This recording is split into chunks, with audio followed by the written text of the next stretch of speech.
तो ये कहानी है 40 साल के लेजेंडरी हिटमैन की, जो अकेला ही पूरी की पूरी एक गैंग को खत्म करने की ताकत रखता है। पर उसके साथ कुछ ऐसी इगड़म तिगड़म होती है कि वो एक टीनेज बच्चा बन जाता है और फिर अपने एक मिशन के लिए उसे एक मिडिल स्कूल में भी पढ़ने के लिए जाना पड़ता है।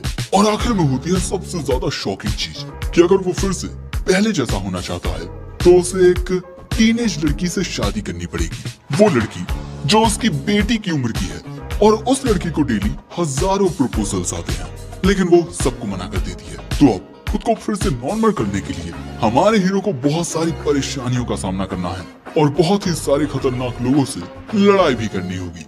कहानी की शुरुआत होती है और हम एक बंदे को देखते हैं जो कि धीरे धीरे चलता हुआ एक पुरानी सी बिल्डिंग के पास आता है और यहाँ पर लगे हुए सिक्योरिटी कैमरा को तोड़ देता है। और इसके बाद जब वो बिल्डिंग के अंदर आता है तब यहाँ होते हैं काफी सारे गुंडी लोग। तभी यहाँ एक और बंदा इसकी ओर गन तानते हुए कहता है, कौन है रे बुड्ढे तू? और अगले ही पल में ये उस बंदे की ही गन से उसी को शूट कर देता है और फिर अगले ही पल में यहाँ की सभी लाइट्स को भी फोड़ देता है, जिससे यहाँ काफी अंधेरा हो जाता है। और इसके बाद ये बंदा यहाँ मौजूद उन सभी गुंडी लोगों को एक एक करके मारने लगता है। यही देख एक आदमी एक ब्रीफकेस को लेकर यहाँ से अपनी जान बचाकर भागने लगता है और तभी हमारा हीरो आकर उस बंदे को वहीं गिरा देता है। और अगले ही पल में ये बंदा चुपके से हमारे हीरो पर लगातार फायर कर देता है। और दोस्तों हमारा हीरो तो वहाँ होता ही नहीं, वो इसके पीछे आकर इसमें एक जोरदार मुक्का मारता है, जिससे ये एक गेट से जाकर टकराता है। जिसके बाद हम देखते हैं कि हमारा मेन कैरेक्टर जुजो यहाँ मौजूद सभी गुंडी लोगों को मार देता है और फिर इसका चेला कोतेत्सु उसी ब्रीफकेस को खोलने की कोशिश करने लगता है, जिसे लेकर वो आदमी भाग रहा था। और दोस्तों हमारा मेन कैरेक्टर जुजो एक प्रोफेशनल हिटमैन है। अब इसके बाद जब वो ब्रीफकेस खुलता है तो उसमें टूटा हुआ वास्प नेस्ट होता है। इसके अलावा इसमें कुछ नहीं होता। अब इसके बाद नेक्स्ट सीन में हम जुजो और कोतेत्सु को एक साथ खाना खाते हुए देखते हैं। कोतेत्सु तो बहुत ही मजे के साथ खाना खा रहा था, पर हमारा जुजो, उसके चेहरे पर कोई खास एक्सप्रेशंस नहीं थे। देखकर लग रहा था कि जैसे वो अपनी जिंदगी को जी नहीं रहा बल्कि उसे काट रहा है। अब इसके बाद हम जुजो को उसकी अपार्टमेंट बिल्डिंग में जाते हुए देखते हैं। तभी लिफ्ट में एक बच्चा उससे टकरा जाता है और वो बच्चा यहाँ जैसे ही जुजो को देखता है उसकी फटकर 4 हो जाती है और वो डर कर यहाँ से भाग जाता है। जिससे हमें पता चलता है कि जुजो को बच्चों के साथ कैसे बात की जाती है वो जरा भी नहीं आता। वही जुजो के अपार्टमेंट में हम देखते हैं एक तस्वीर जिसमें जुजो था, उसकी बीवी और उसकी बच्ची भी। पर वो अब जुजो के साथ नहीं रहते। जुजो इतने बड़े मकान में अकेला रहता है और जुजो अपना हिटमैन का काम इसीलिए करता है क्योंकि वो उसमें बहुत माहिर है, ना कि इसलिए कि वो काम उसे पसंद है। सच में जुजो अपनी जिंदगी सिर्फ काट रहा है। पर अगले ही पल में हम देखते हैं कि जुजो के कोट से एक वॉस्प निकलती है और वो उसे गर्दन पर डंक मार देती है। जुजो उस वॉस्प को मार देता है, पर ऐसी वॉस्प उसने पहले कभी नहीं देखी थी। और अगले ही पल में उसे सीने में बहुत तेज दर्द होने लगता है और वो वहीं बेहोश हो जाता है। और अगले सीन में जब जुजो को होश आता है वो खुद को इन मोहतरमा की लैब में पाता है। इनका नाम एरी है और ये उसी कंपनी में काम करती है जिसमें जुजो काम करता है। साथ ही ये मोहतरमा जुजो की एक्स वाइफ है। अब इसके बाद ये मोहतरमा जुजो को एक शीशा देती है, ये कहते हुए कि जो तुम्हारे साथ हुआ उस पर हमारी कंपनी के साइंटिस्ट रिसर्च कर रहे हैं कि आखिर ये कैसे हुआ और इसे कैसे फिर से ठीक किया जा सकता है। वैसे तुम्हारी ये हालत उस वास्प के वेनम से हुई है, क्योंकि जब जुजो अपने आप को देखता है वो एक छोटा टीनेजर बन चुका था और यही देख वो दंग रह जाता है। मोहतरमा कहती हैं, हम पता लगाने की कोशिश कर रहे हैं कि ये कैसे हुआ, पर अभी तक हमें कुछ भी पता नहीं चला है। और जब तक तुम्हारी ऐसी हालत है मुझे लगता है कि तुम्हें ब्रेक ले लेना चाहिए।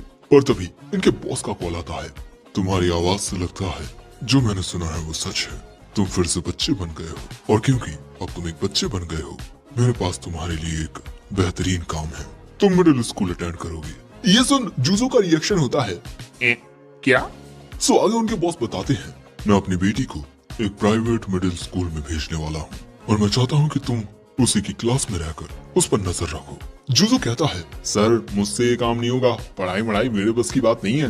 पर जैसे ही उसके बॉस कहते हैं कि मैं तुम्हें काफी अच्छा पे करूंगा, जुजो इसके लिए रेडी हो जाता है। अब इसके बाद हम जुजो को उसकी स्कूल यूनिफॉर्म में देखते हैं। जुजो के चश्मे में एक कैमरा लगा है जिसके जरिए कोतेत्सु हमेशा उसकी मदद कर पाएगा। अब इसके बाद हमें वो क्लास दिखाई जाती है जिसमें जुजो आया है और यहाँ जुजो अपना कतई बकवास वाला इंट्रोडक्शन देता है जो सभी बच्चों को बकवासी लगता है। सो कोतेत्सु के कहने पर जुजो फिर से अपना इंट्रोडक्शन देता है। वैसे मुझ में कोई स्पेशल हॉबीज वगैरह तो नहीं है, पर मैं गन्स चलाने में काफी माहिर हूँ। उसकी ये बात सुन सभी बच्चों का रिएक्शन बड़ा अजीब होता है। वो कहते हैं, लगता है ये कोई चूतिया है जो हमेशा बस गेम्स ही खेलता रहता है। और इसी तरह जुजो का पहला दिन कुछ खास अच्छा नहीं जाता और छुट्टी के दौरान हम देखते हैं कि ये लड़कियां जुजो से टकरा जाती हैं और उससे माफी मांगने के बजाय ये उसका मजाक उड़ाती हैं कि ये तो वही है ना जो हमेशा गेम्स खेलता रहता है, सूतिया कहीं का। अब इसके बाद जब वो घर आता है तब कोतेत्सु ने उसके लिए बहुत ही अच्छा राइस ऑमलेट बनाया था। अब इसके बाद कोतेत्सु जुजो को समझाने लगता है कि आपका पहला इंट्रोडक्शन ना बड़ा ही वाहियात था और हाँ, आप कोई भी गलती वगैरह मत करना वरना वो लोग आपको स्कूल से निकाल देंगे। अब इसके बाद अगले दिन क्लास के दौरान जुजो सोच रहा था कि पढ़ाई करना कितना मुश्किल है। जब मैं असल में एक टीनेजर था तब मैंने पढ़ाई छोड़कर अपना हिटमैन वाला काम करना शुरू कर दिया था। लेकिन किस्मत का खेल देखो, मेरी शादी हो गई है, डाइवोर्स भी हो गया है, मेरी एक बेटी भी है और मैं अपनी ही बेटी की उम्र के बच्चों के बीच पढ़ने के लिए बैठा हूँ। लेकिन इसके बाद अचानक ही स्टडीज में जुजो को बहुत ही ज्यादा मजा आने लगता है। खासकर मैथमेटिक्स की क्लास, नंबर्स को कैलकुलेट करना ये उसके दिल पे छप जाती हैं और इसी तरह जुजो बहुत अच्छे से अपनी पढ़ाई करता है और छुट्टी होने तक वो इतना ज्यादा इमोशनल हो जाता है कि उसके आंसू आ जाते हैं। पढ़ाई करना कितना मजेदार है, सभी सब्जेक्ट्स कितने अच्छे हैं, लगता है मैं एक अलग ही दुनिया में आ गया हूँ। पहले तो मैंने अपना सारा वक्त अपने हिटमैन का काम करने में गुजार दिया, इसलिए कभी मुझे पढ़ाई को समझने का मौका ही नहीं मिला। और फिर घर आने के बाद भी जुजो पढ़ाई करता है और यही देख कोतेत्सु सोचता है कि बॉस को अचानक क्या हो गया। पर इसके बाद अगले दिन हम मास्क पहने हुए एक आदमी को इनके स्कूल पर नजर रखते हुए देखते हैं। अब आज एक और दिन पढ़ाई को एंजॉय करने के बाद जुजो यही सोच रहा था कि पढ़ाई की जिंदगी कितनी मजेदार है। लेकिन घर जाते हुए जुजो यही सोचता है कि उसे अपनी पुरानी बॉडी वापस चाहिए। और तभी अचानक उसे कुछ आवाज आती है और हम देखते हैं कि पांडा का मास्क पहने हुए एक चड्डी वाला आदमी एक सिक्योरिटी गार्ड को नॉकआउट कर देता है। और इसके बाद वो भागता हुआ इन दोनों लड़कियों के पास आता है, क्योंकि ये थोड़ी देर पहले उसकी वीडियो बनाकर हंस रही थी कि चड्डी वाला आदमी, पर अब दोनों ही काफी ज्यादा घबराई हुई हैं। अब इसके बाद ये आदमी उन लड़कियों के सामने अपनी चड्डी के साथ खेलने लगता है और यही देखता हुआ कोतेत्सु कहता है कि यही लड़कियां आपका मजाक उड़ा रही थी, सही हो रहा है इनके साथ। पर जुजो कहता है ये दोनों मेरी बेटी की उम्र की ही होगी, इस तरह से मुसीबत में न छोड़कर जाना सही नहीं रहेगा। आखिर बच्चों की मदद करना बड़ों का फर्ज है। और इसके बाद जुजो एक बॉक्स को उस पांडा की ओर फेंक कर वहां चुपके से मल्टीपल शॉट्स फायर करता है, जिससे वहां काफी ज्यादा धूल हो जाती है। और इसी मौके का फायदा उठाकर जुजो तेजी से उस आदमी की ओर जाकर उसमें एक जोरदार मुक्का मारता है। पर इस मुक्के से वो आदमी बेहोश नहीं होता, क्योंकि शरीर के छोटे हो जाने की वजह से जुजो की ताकत भी कम हो गई है। अगले ही पल में वो आदमी अपनी चड्डी में से एक बॉम्ब निकालता है और उसे जलाकर नाचने लगता है। सो पहले तो जुजो उसके हाथ से उस बॉम्ब को हटाता है एंड फिर उसके प्राइवेट पार्ट पर अटैक करता है, जिसके बाद वो आदमी वहीं धराशायी हो जाता है। और फिर उस बॉम्ब के फटने की वजह से यहाँ काफी बड़ा धमाका होता है। अब जुजो को वहां देख उन लड़कियों को लगता है कि उनकी मदद जुजो ने ही की है, पर जुजो कहता है अरे नहीं, मैं तो यहाँ से गुजर रहा था, मैंने देखा एक आदमी यहाँ से तुरंत भाग कर गया, शायद उसी ने उस चड्डी वाले आदमी को पीटा है। जिसके बाद जुजो यहाँ से चला जाता है और ये लड़कियां सन्न रह जाती हैं। और वैसे यहाँ किसी भी बच्चे को समझ नहीं आता कि अचानक यहाँ पर क्या हुआ। और अब इसी की न्यूज मिस एरी, जुजो की एक्स वाइफ, अपनी बेटी के साथ देख रही थी।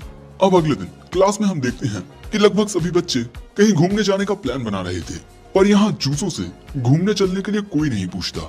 लेकिन तभी वो दोनों लड़कियां जिनको जुजो ने बचाया था वो खुद जुजो के पास आकर उसे घूमने चलने के लिए पूछती हैं और कल के लिए उसे शुक्रिया भी कहती हैं। और इसी के साथ जुजो अपनी क्लास के ग्रुप में ऐड हो जाता है। पर अगले सीन में हम देखते हैं कि जुजो के फोन में मैसेज पे मैसेज आए जा रहे हैं उस ग्रुप पर। बेचारा सदमे में होता है कि इतने मैसेजेस, जेनजी के बच्चे इतने, ये क्या है। और आखिर में जुजो कहता है आजकल के एडवांस जेनजी के बच्चों के बीच मुझ जैसा 40 साल का बुड्ढा कुछ नहीं कर सकता। अब इसके बाद बालकनी से बाहर की ओर देखता हुआ जुजो कहता है कि जब से उसकी बॉडी ये बच्चों वाली हुई है तब से उसने सिगरेट और शराब पीना छोड़ दिया है, क्योंकि उसकी ये बॉडी उसे हैंडल नहीं कर पाती। पर हाँ, अब उसे बहुत अच्छा महसूस होने लगा है, जैसे अब वो धीरे धीरे अपनी जिंदगी को जीना सीख रहा है। लेकिन इसके बाद रात में मिस एरी जूजो को कॉल करके बताती हैं कि जिस वॉस्प ने जूजो को डंक मारा था वो नेचुरल नहीं थी, बल्कि उसे आर्टिफिशियली बनाया गया था, और उसे जिस कंपनी के द्वारा बनाया गया है वो जापान की सेकंड सबसे बड़ी फार्मास्यूटिकल कंपनी है, और उस कंपनी के प्रेसिडेंट की बेटी तुम्हारी ही क्लास में है। अगर तुम उससे दोस्ती कर लो तो तुम काफी सारी कॉन्फिडेंशियल जानकारी को इकट्ठा कर सकते हो। और वैसे उस लड़की का नाम नोरेन मित्सुओका है। अब अगले सीन में हम देखते हैं कि जूजो स्कूल आते वक्त भी पढ़ते हुए आ रहा था। जूजो का इंटरेस्ट अब सिर्फ पढ़ाई में रहा है। वो अपने आसपास मौजूद इतनी सुंदर कन्याओं को देखता तक नहीं। अब अपने जूते रखते हुए जूजो के पास ये दोनों लड़कियां आती हैं और जूजो के साथ हाय हेलो गुड मॉर्निंग करती हैं। जूजो भी बदले में गुड मॉर्निंग करता है, नहीं करता तो ही अच्छा था। जिसके बाद वो इन दोनों लड़कियों के साथ ही क्लासरूम में जाने लगता है। लेकिन जब वो क्लास में आता है तब वो पहली बार नजरें घुमाकर देखता है नोरेन को। और ऐसा क्यों, ये हम पहले ही जान चुके हैं। अब इसके बाद हम स्पोर्ट्स क्लास के दौरान देखते हैं कि रेस के दौरान नोरेन फर्स्ट नंबर पर आती है, यानी कि वो बहुत ही ज्यादा एथलेटिक है। वैसे नोरेन की खूबसूरती की तारीफें लड़कियां भी करती हैं, और लड़कों का क्या कहना, हर एक लड़का उसे अपनी गर्लफ्रेंड बनाना चाहता है। लेकिन इनके चेहरे पर प्यार की जगह हवस क्यों दिख रही है मुझे।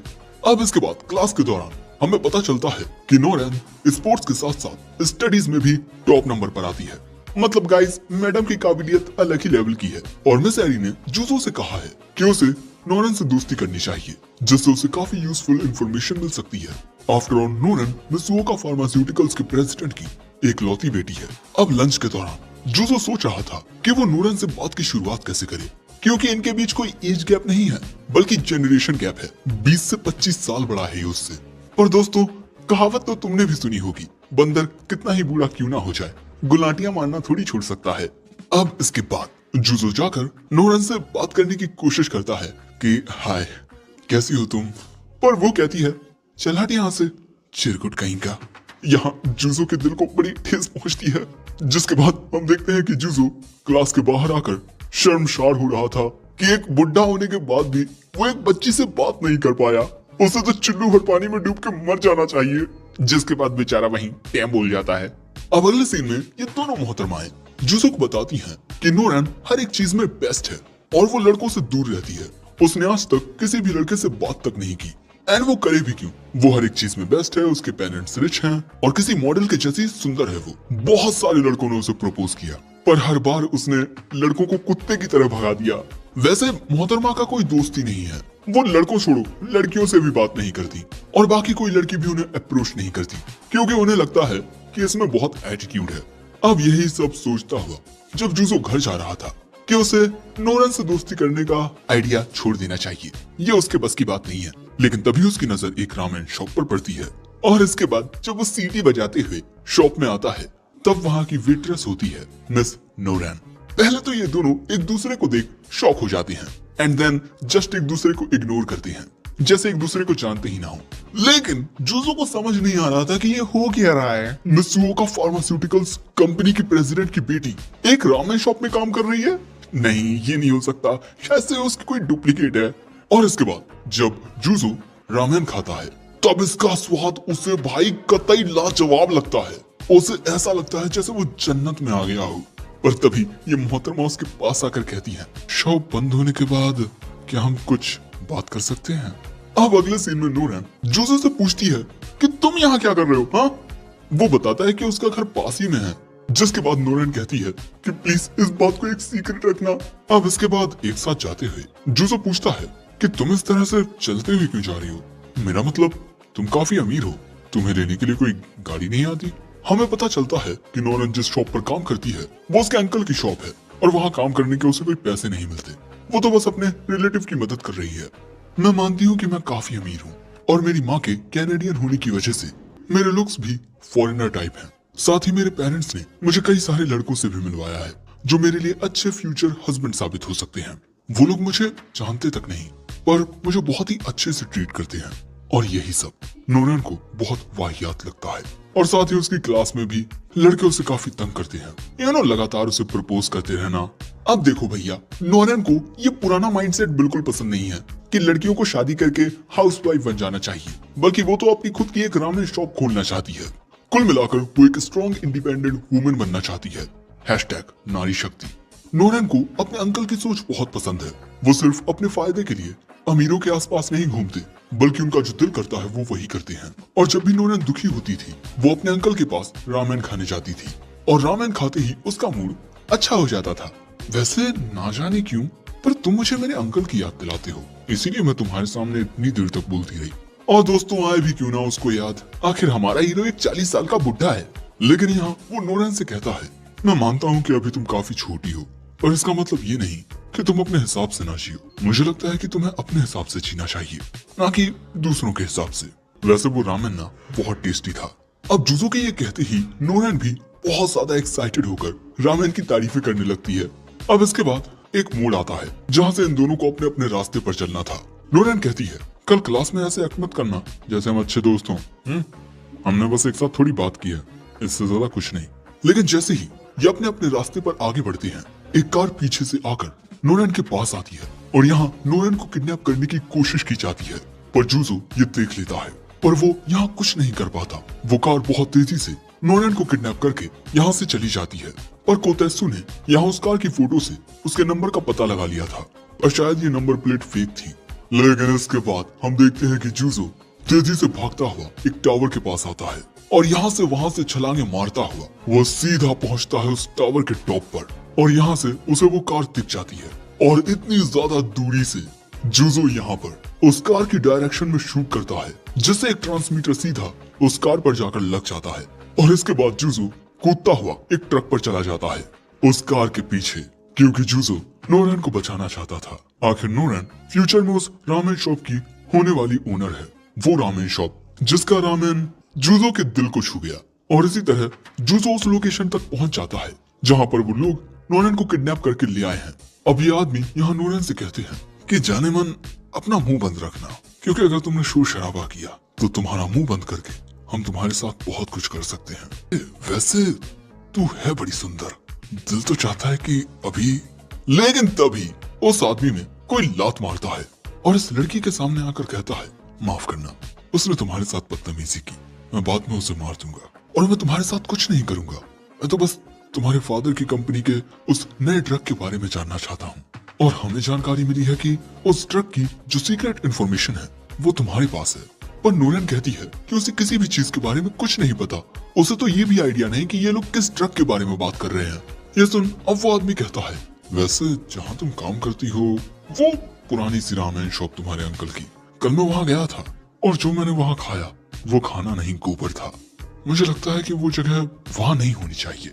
लेकिन देखो, मैं दिल का बहुत अच्छा हूँ, अगर तुम मुझे वो सीक्रेट ड्रग के बारे में बता दो तो मैं कुछ नहीं करूंगा।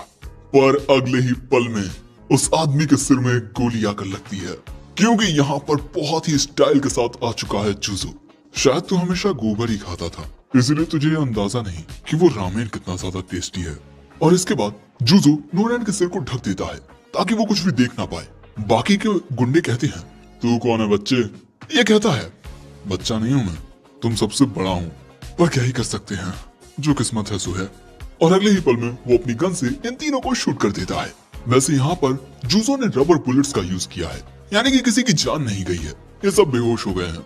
लेकिन तभी यहाँ पर और लोग आने लगते हैं। सो जुजो नोरन को यहाँ एक क्रेट पर बैठा देता है और उसी के साथ आगे बढ़ते हुए इसके सामने जो बंदा आता है उसे हवा में उड़ते हुए ये पीछे से आकर लात मारकर गिरा देता है। और इसके बाद कुछ और लोगों की बुलेट से बचकर ये उन्हें भी शूट कर देता है। और इसके बाद जब सीढ़ियों के पास आता है तो यहाँ दो लोगों के ऊपर उस क्रेट को फेंक देता है और उन्हें शूट भी कर देता है। और इसी तरह वो नोरन को लिए हुए लोगों को शूट करते हुए धीरे धीरे आगे बढ़ता जाता है और थोड़ी ही देर में ये लोग उस बिल्डिंग के बाहर आ जाते हैं। लेकिन तभी यहाँ पर वो आदमी एक कार लेकर आ जाता है, क्योंकि रबर बुलेट से उसकी जान थोड़ी गई थी। अब कार के शीशे यहाँ बुलेट प्रूफ थे। सो अब जुजो नोरन को उस क्रेट पर से गिराकर उस क्रेट को उस कार की ओर फेंक देता है, जिससे बैलेंस बिगड़ जाता है और वो कार हवा में उड़ते हुए जुजो के पीछे जाकर गिरती है। और इसके बाद जुजो नोरन को बेहोश कर देता है। अब सब ठीक था, लेकिन जुजो ने अपनी एक स्टडी बुक वहीं गिरा दी है। अब अगले सीन में नोरन को अपने कमरे में होश आता है। जैसे ही उसे लगता है कि ये सब एक सपना था, उसके हाथ के निशान उसे एहसास दिलाते हैं कि वो कोई सपना नहीं था और वहाँ किसी ने उसकी मदद की थी। अब इसके बाद स्कूल में आकर नोरन सीधा जुजो के पास आकर पूछती है कि कल रात क्या तुम्ही ने मेरी जान बचाई? वो कहता है, पता नहीं तुम क्या बोल रही हो, वैसे तुम्हारा वो रामेन शॉप में काम करने वाला सीक्रेट मैं सीक्रेट ही रखूंगा, पर बदले में मैं कभी कभार वहाँ रामेन खाने आया करूंगा। अब अगले सीन में हम जूजो को उसकी मैथ क्लास में देखते हैं, जहाँ पर कुछ इक्वेशंस उसे जरा भी समझ नहीं आ रही थी। सब कुछ दिमाग के ऊपर से जा रहा था। अब रात में डिनर करते हुए वो इस बारे में कोतेत्सु से बात करता है कि मैथ के सब्जेक्ट में उसे कुछ प्रॉब्लम आ रही है जिसे वो सॉल्व नहीं कर पा रहा। लेकिन कोतेत्सु को तो जोड़ घटाना करना भी नहीं आता, इसीलिए अब जूजो अपनी एक्स वाइफ मिस एरी से मदद मांगता है, पर वो कहती हैं कि वो पहले से ही अपने काम में बहुत ज्यादा बिजी हैं, इसलिए वो उसकी मदद नहीं कर पाएंगी। मुझे लगता है कि तुम्हें अपने टीचर से हेल्प मांगनी चाहिए, पर जूजो कहता है कि सभी टीचर्स उम्र में उससे छोटे हैं, इसीलिए उनसे मदद मांगते हुए उसे जरा शर्म आ रही है। अब इसके बाद अगले दिन क्लास को अटेंड करते हुए जूजो काफी परेशान हो रहा था, क्योंकि अगर ऐसा ही चलता रहा तो वो बाकी बच्चों से पढ़ाई में पीछे रह जाएगा। पर लाइब्रेरी में यही सब सोचते हुए उसकी मुलाकात होती है इस लड़के से। इसका नाम है रियो सिराइशी। अब जूजो की प्रॉब्लम जानने के बाद रियो कहता है कि अगर तुम चाहो तो मैं तुम्हारी मदद कर सकता हूँ, जिसके बाद रियो जूजो की मदद करने लगता है। जूजो भी यहाँ अपना 100% देता है, जिससे नेक्स्ट टेस्ट में जूजो के 100 मार्क्स आते हैं, जिससे यहाँ वो बहुत खुश होता है। और इसके बाद आंखों में खुशी के आंसू लिए वो रियो को शुक्रिया कहता है। जिसके बाद जूजो रियो को ट्रीट देने के लिए एक रेस्टोरेंट में लेकर आता है, लेकिन यहाँ पर एक आदमी रियो से टकरा जाता है। अब गलती उस आदमी की थी, पर फिर भी रियो उससे माफी मांगता है। लेकिन रियो के माफी मांगने के बाद भी वो आदमी फुसफुसाते हुए इनके बारे में भला बुरा कहता रहता है। अब एक जगह बैठने के बाद जूजो कहता है, तुम पढ़ने में बहुत होशियार हो, क्या फ्यूचर में कुछ बनने का इरादा है? रियो कहता है, किसी को बताना मत यार, मैं वो एक डॉक्टर बनना चाहता हूँ। हमें जानने को मिलता है कि रियो की माँ हमेशा काफी बीमार रहती थी और बीमारी की वजह से ही एक दिन उनकी मौत हो गई, जिसके बाद रियो और उसकी बहन का ख्याल ज्यादातर उसकी दादी ने ही रखा। और अब कुछ वक्त से उनकी तबीयत भी कुछ खास अच्छी नहीं है, और इसीलिए ताकि रियो बीमार लोगों की मदद कर सके वो एक डॉक्टर बनना चाहता है। और भाई रियो की ये बातें जूजो के दिल को छू जाती हैं। जूजो मन में कहता है, ये बच्चा मुझसे कितना छोटा है, पर ये जिम्मेदारियों को मुझसे ज्यादा बेहतर ढंग से निभाना जानता है। लेकिन तभी इनके पास वही आदमी आता है और उसने इनकी सारी बातें सुन ली हैं। अबे तू डॉक्टर बनना चाहता है, और देखकर तो लगता है कि तू पैसा बर्बाद कर रहा है अपने माँ बाप का। तुझे ना ये सपना छोड़ देना चाहिए, क्योंकि तू कभी डॉक्टर नहीं बनने वाला। लेकिन तभी रियो खड़ा होकर कहता है, आपकी सलाह के लिए शुक्रिया, पर मुझे नहीं लगता कि आपकी सलाह समझदारों वाली है, क्योंकि दूसरों को बेवकूफ समझने वाला कोई भी इंसान खुद समझदार कभी नहीं हो सकता। अब यहाँ जो बाकी के लोग होते हैं वो भी उस आदमी से कहने लगते हैं कि अपने काम से काम रखो अंकल, बच्चों पे क्या रौब दिखा रहे हो? हाँ, अंकल को यहाँ बड़ी शर्मिंदगी महसूस होती है। अंकल यहाँ से तुरंत फूट लेते हैं। अब इसके बाद घर जाते हुए जूजो कहता है कि भाई तू तो बड़ा हिम्मत वाला है यार। लेकिन तभी हम यहाँ पर उसी अंकल को अपनी साइकिल से आते हुए देखते हैं और ये काफी गुस्से में है। इनका प्लान है कि ये अपनी साइकिल से टक्कर मारकर उन दोनों को पानी में गिरा देंगे, पर जूजो को पहले ही पता चल जाता है कि वो अंकल इनकी ओर आ रहा है। जिसके बाद जूजो ये पढ़ाई में काम आने वाला यंत्र, जिसका नाम मुझे पता नहीं, अंकल की साइकिल में फेंक कर मारता है, जिससे बैलेंस बिगड़ता है और अंकल सीधा स्लो मोशन में हवा में उड़ता हुआ पानी में जाकर गिरता है और वो दोनों यहाँ से चले जाते हैं। लेकिन इसके बाद हमें एक सीन दिखाया जाता है कि जूजो को कभी भी अपने काम की वजह से अपनी बेटी के साथ वक्त बिताने का मौका ही नहीं मिला। वो कभी भी एक पिता के फर्ज को सही से नहीं निभा पाया और शायद यही ख्वाब देखते हुए जूजो नींद से जागता है। उसका कमरा पूरा तहस नहस था, सो अब इसी वजह से उसके घर की सफाई कोतेत्सु को करनी पड़ती है। हमें पता चलता है कि जूजो को सफाई करना आता ही नहीं, उसने पहले कभी सफाई नहीं की। अरे यार, घर का काम करना लड़कों का काम थोड़ी है, वो तो लड़कियों का काम है। कोतेत्सु कहता है, बॉस अपने ये आउटडेटेड आइडियाज ना अपडेट कर लीजिए। अब इसके बाद जब वो स्कूल में आता है तो चारों ओर काफी भीड़ थी। यहाँ पर अलग अलग क्लब्स के बच्चे दूसरे बच्चों को उनके ग्रुप को ज्वाइन करने के लिए अप्रोच कर रहे हैं। अब यही सब देखते हुए जब जूजो आगे बढ़ रहा था तभी उसके पास एक बॉल आकर गिरती है। कुछ बच्चे बेसबॉल खेल रहे हैं और गलती से वो बॉल यहाँ आ गई है। सो अब जूजो इस बॉल को उन्हीं की ओर वापस फेंकता है और इस बॉल को कैच करते हुए एक बंदे का ग्लव ही फट जाता है।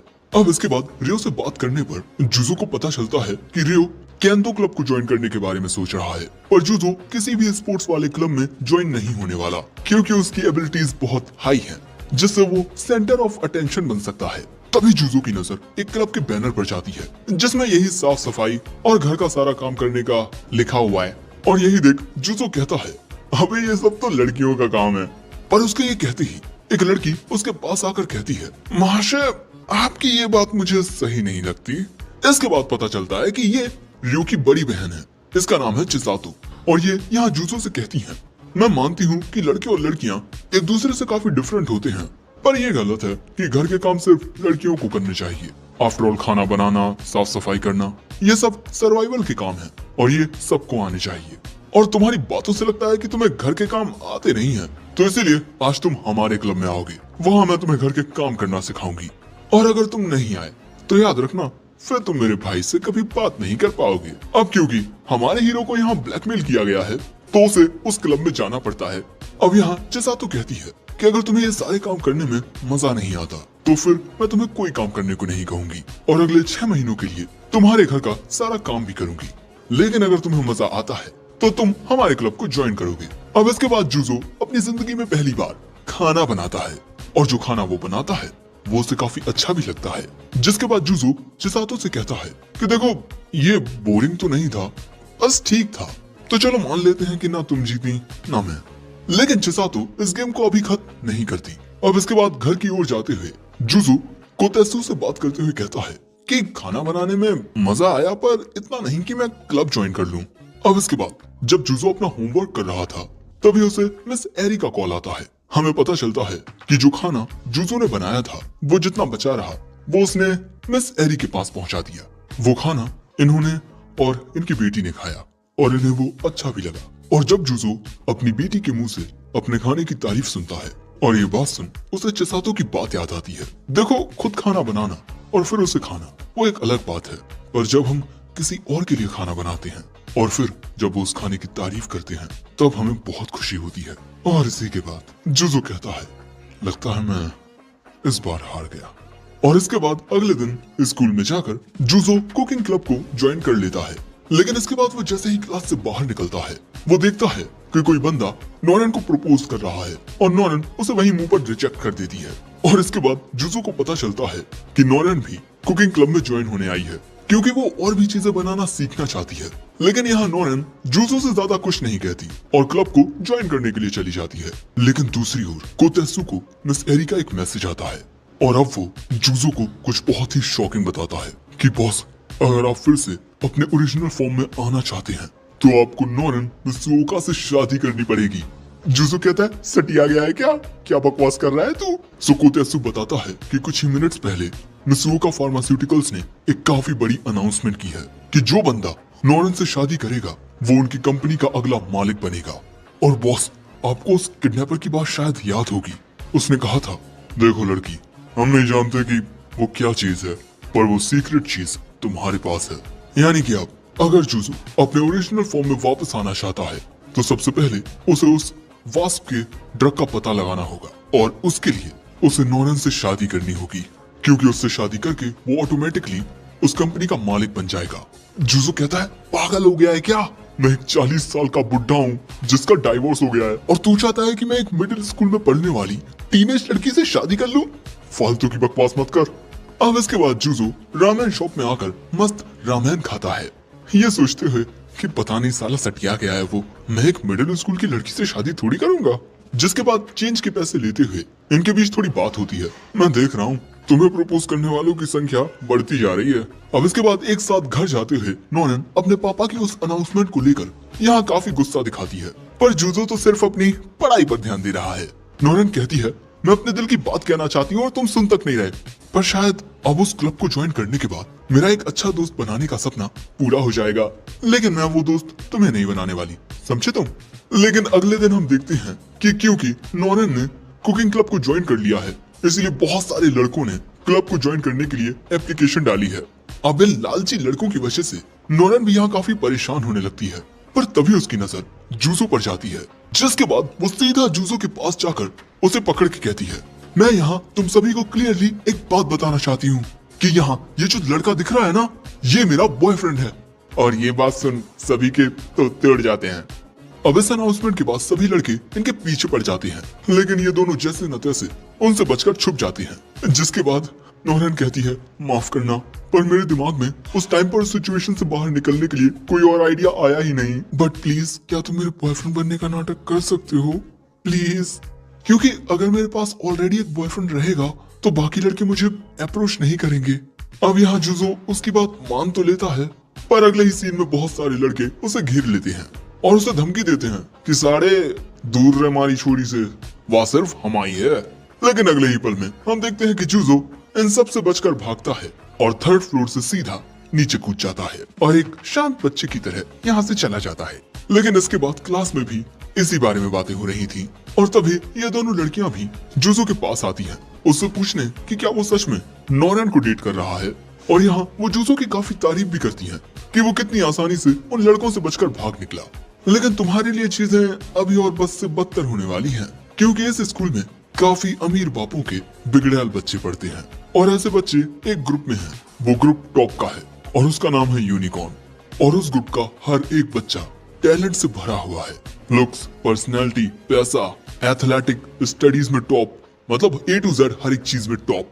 और कुछ अफवाहों के मुताबिक वो सभी लोग नोरन को अपना बनाना चाहते हैं और इस वजह से अब वो लोग जुजो के लिए परेशानियां खड़ी कर सकते हैं। अब घर पर कोतेत्सु कहता है कि बॉस, अगर आप नोरन से शादी नहीं करने वाले तो मुझे लगता है कि आपको उसके बॉयफ्रेंड बनने का नाटक भी नहीं करना चाहिए, वरना आप खामखा प्रॉब्लम में आ जाएंगे। वैसे एक और बुरी खबर है, मित्सुओका फार्मास्यूटिकल्स के उस डी एजिंग ड्रग को अंडरवर्ल्ड के लोग भी हासिल करना चाहते हैं और क्योंकि यहाँ धमकी देने का कोई फायदा नहीं है, इसलिए अब वो लोग भी नोरन मित्सुओका को हासिल करने के लिए उस स्कूल में आ सकते हैं। यानी कि अब नोरन टॉप टियर में आने वाले सभी लोगों की टारगेट बन चुकी है। ये बात सुनकर तो जुजो भी अपने बाल खुजाने लगता है और अगले दिन नोरन जुजो से कहती है कि शायद अब तुम्हें मेरे बॉयफ्रेंड बनने का नाटक नहीं करना चाहिए, क्योंकि मैंने भी देखा है कि इस नाटक की वजह से तुम्हें काफी प्रॉब्लम हो रही है और शायद मुझे उस क्लब को भी छोड़ देना चाहिए, क्योंकि मेरी वजह से वो लोग अपना कुछ काम नहीं कर पाएंगे।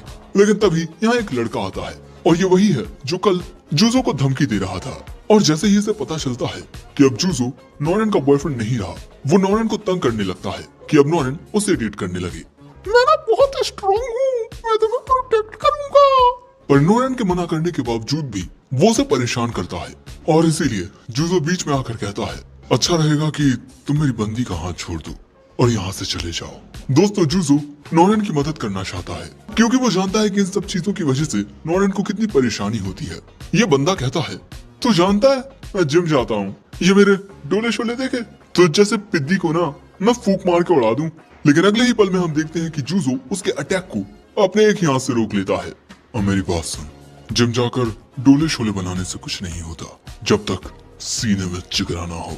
अब उसके जाने के बाद जुजो कहता है, मैं कुछ टाइम तक तुम्हारे बॉयफ्रेंड बनने का नाटक करूंगा, वरना जब भी मैं उस रामेन शॉप में आऊंगा तुम मुझे अपने दुखड़े सुनाने लगोगी, जिससे मेरे अच्छे खासे मूड का सत्यानाश हो जाएगा। लेकिन इसके बाद हम देखते हैं कि इन दोनों पर दूर से कोई नजर रखे हुए था और ये बंदा इस मशीन के ऊपर खड़ा हुआ था, बहुत ज्यादा ऊंचाई पर। यानी कि समझ जाओ ये भी कोई खतरनाक बंदा है। और इसके बाद हमें एक सीन दिखाया जाता है जहाँ पर ये बंदा इस पर गोलियां चला रहे एक बंदे को बहुत ही आसानी से दीवार में दे मारता है और इसकी पावर भी बहुत ज्यादा होती है। और ये बंदा भी किसी ऑर्गेनाइजेशन के लिए हिटमैन वाला काम करता है और इसे अपना नेक्स्ट मिशन मिला है नोरन मित्सुओका का फियांसी बनना। वही अगले दिन स्कूल में हम इन दोनों को एक साथ आते हुए देखते हैं। नोरन पूछती है कि तुम काफी ज्यादा स्ट्रॉन्ग हो, है ना? कल तुमने कितनी आसानी से उस लड़के को वहां से भगा दिया था। पर वो कहता है, नहीं ऐसा कुछ नहीं है, मैंने तो आज तक किसी से लड़ाई ही नहीं की, मैं तो गांधी बापू के आदर्शों का पालन करता हूँ। अब इसके बाद नोरन अपने बैग में से एक फाउंटेन पेन निकालती है। हमें पता चलता है कि ये पेन नोरन के पापा ने उसे भेजा है, ये कहते हुए कि जो भी उसका बॉयफ्रेंड हो वो उसे ये पेन दे दे, और इसीलिए वो ये पेन अपने फेक बॉयफ्रेंड जुजो को दे देती है। दूसरी ओर हम उसी बंदे को स्कूल में देखते हैं और यहाँ सभी लड़कियां उसी पर फिदा हो बैठी थी और ये बंदा इन्हीं की क्लास में एक ट्रांसफर स्टूडेंट बनकर आता है और इसका नाम होता है शिन। और इसके यहाँ आते ही इसकी प्रेजेंस से जुजो ये समझ जाता है कि ये कोई मामूली बच्चा नहीं है और ये भी यहाँ नोरन के लिए आया है। लेकिन जब इंट्रोडक्शन देने की बारी आती है तो इसकी फट जाती है, ये बेचारा कुछ बोल ही नहीं पाता। पहले ही दिन पूरा ऑरा माइनस हो गया, जिसके बाद ये मित्सुओका के बगल वाली सीट पर आकर बैठ जाता है और नोरन के साथ भी इसका हाई हेलो कुछ अच्छा नहीं होता। वो मन में कहता है, ये लड़की कितनी ज्यादा क्यूट है, अब मैं इससे बात कैसे करूं, मैं तो कुछ बोल ही नहीं पा रहा। सो अब वो नोरन को एक लेटर देता है और उसमें वो उसे स्कूल के बाद मिलने के लिए बुलाता है। अब लंच के दौरान काफी लड़कियां शिन के पास आती हैं, पर बेचारा यहाँ भी कुछ बोल नहीं पाता है अब शिन से मिलने के लिए नोरैन जुजो को अपने साथ लेकर आती है और तभी यहाँ शिन भी आ जाता है। अपने मुंह में ये बच्चों वाला क्या बोलते हैं इसको मुझे पता नहीं, पर मैं इसे झुंझुना कहूंगा।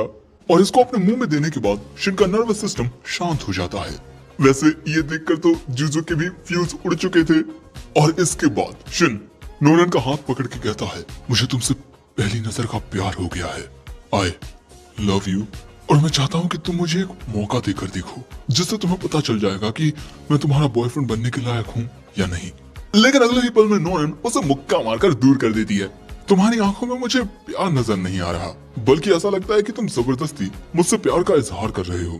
मैं अब तक इतने सारे कन्फेशंस को देख चुकी हूँ कि मैं एक नजर में बता सकती हूँ कि कौन सा कन्फेशन रियल है और कौन सा फेक। लेकिन ये बातें सुन शिन को सच में नोरैन से प्यार हो जाता है और वो उसके साथ अपना फ्यूचर सोचने लगता है कि किस तरह मैं इसकी गोद में सिर रखकर सोऊंगा और ये मेरा सिर सहलाएगी। और इसके बाद शिन सच्चे तरीके से अपने प्यार का इजहार करता है और अचानक ही अगले पल में वो जुजो पर हमला कर देता है, पर जुजो उसके हमले को डॉश कर देता है, जिससे शिन समझ जाता है कि जुजो भी उसी के जैसा है। और इसके बाद वो एक डुएल के लिए जुजो को चैलेंज करता है और इसमें जो भी जीतेगा वो नोरैन का फियांसी बनेगा और उसी के पास ये फाउंटेन पेन भी रहेगा, क्योंकि ये पेन नोरैन के फियांसी होने की निशानी है। और इसके बाद हमें जानने को मिलता है कि कुछ ऐसी अनाउंसमेंट्स हुई हैं जो कहती हैं कि जिसके पास भी वो फाउंटेन पेन रहेगा, चाहे वो कोई भी हो, वही नोरैन का फियांसी बनेगा। यानी कि समझ जाओ जुजो को चैलेंज करने के लिए अब बहुत सारे लोग आने वाले हैं। बेचारी नोरैन का तो दिमाग खराब हो चुका होता है। वैसे जुजो शिन का सामना करने के लिए तैयार था। अब इसके बाद शिन और जुजो के बीच का मुकाबला देखने के लिए यहाँ लगभग पूरा स्कूल आ चुका था, जिसके बाद शिन रूल्स बताता है, हमारा मुकाबला 1 घंटे का होगा और 1 घंटे के अंदर मुझे तुम्हारे मुंह में यह झुंझुना डालना होगा। अगर मैं ऐसा करने में कामयाब रहा तो मैं जीतूंगा, लेकिन अगर मैं ऐसा नहीं कर पाया तो तुम जीते। वैसे रूल सुन जुजो भी हैरान था, बाकी लोग हंस रहे थे। और इसके बाद शिन नोरैन से कहता है, अगर मैं ये मुकाबला जीत गया तो तुम अपनी गोद में मेरा सिर रखकर मुझे सहलाना, ओके? बट नोरैन मुंह पर मना कर देती है। और इसके बाद ये मैच शुरू होता है। सबसे पहले जुजो शिन के लगातार होने वाले हमलों से बचता है। वो भागता हुआ स्कूल के अंदर आ जाता है, पर शिन भी उसका पीछा करता हुआ उस पर लगातार हमले करता रहता है। जिसके बाद ये दोनों एक शेल्फ के पास आते हैं और यहाँ बीच में से शिन वो झुंझुना जुजो के मुंह में डालने की कोशिश करता है, पर वक्त रहते जुजो उसे डॉच कर देता है। इसी तरह जुजो लगातार कभी किसी स्टैचू से तो कभी लकड़ियों से अपने आप को शिन के उन हमलों से बचाता है। शिन कहता है, मैं नोरैन से प्यार करने लगा हूँ, क्या तुम मुझसे ज्यादा प्यार करते हो? जुजो मन में कहता है, प्यार वो तो मैं उससे करता नहीं, तो शायद मुझे यहाँ हार मान लेनी चाहिए, मेरे लिए यही सही रहेगा। पर तभी उसे अपनी बेटी की याद आती है। जिसके बाद हम देखते हैं कि मुकाबला खत्म होने में बस 1 मिनट बचा है और शिन से बचते हुए जुजो बिल्डिंग के बाहर आ जाता है। और अब तक उसने जुजो की ओर जितने भी झुंझुने फेंके थे वो जुजो के लिए एक जाल थे, और यहाँ पर वो जुजो को अपने जाल में फंसा लेता है। वो उसके हाथों को भी बांध देता है। सभी को लगता है कि यहाँ पर जुजो हार जाएगा, लेकिन यहाँ पर सभी ये देख हैरान हो जाते हैं कि जुजो ने शिन के हमले को रोक लिया है। जब जुजो उछला था तब उसने एक ट्रांसपेरेंट धागे से एक वॉल टाइप बना दी थी, और इसी तरह जुजो इस मैच को जीत जाता है। अब शिन के हारने के बाद जुजो कहता है, मुझे नहीं पता कि नोरैन को लेकर मेरे दिल में जो फीलिंग्स हैं वो तुम्हारी फीलिंग्स से ज्यादा स्ट्रॉन्ग है या नहीं, पर अब ये यकीन है कि मेरे दिल में उसको लेकर फीलिंग्स हैं, पर हाँ वो तुम्हारी फीलिंग्स की तरह नहीं है। दोस्तों जुजो अपनी बेटी के लिए कुछ नहीं कर पाया, पर वो नोरैन के लिए अब कुछ करना चाहता है ताकि वो अपनी जिंदगी में उदास ना रहे। अब यहाँ इस मुकाबले में हार जाने के बाद शिन अगले दिन जाकर कुकिंग क्लब में ज्वाइन हो जाता है, और हाँ उसने नोरैन को लेकर अब तक हार नहीं मानी है।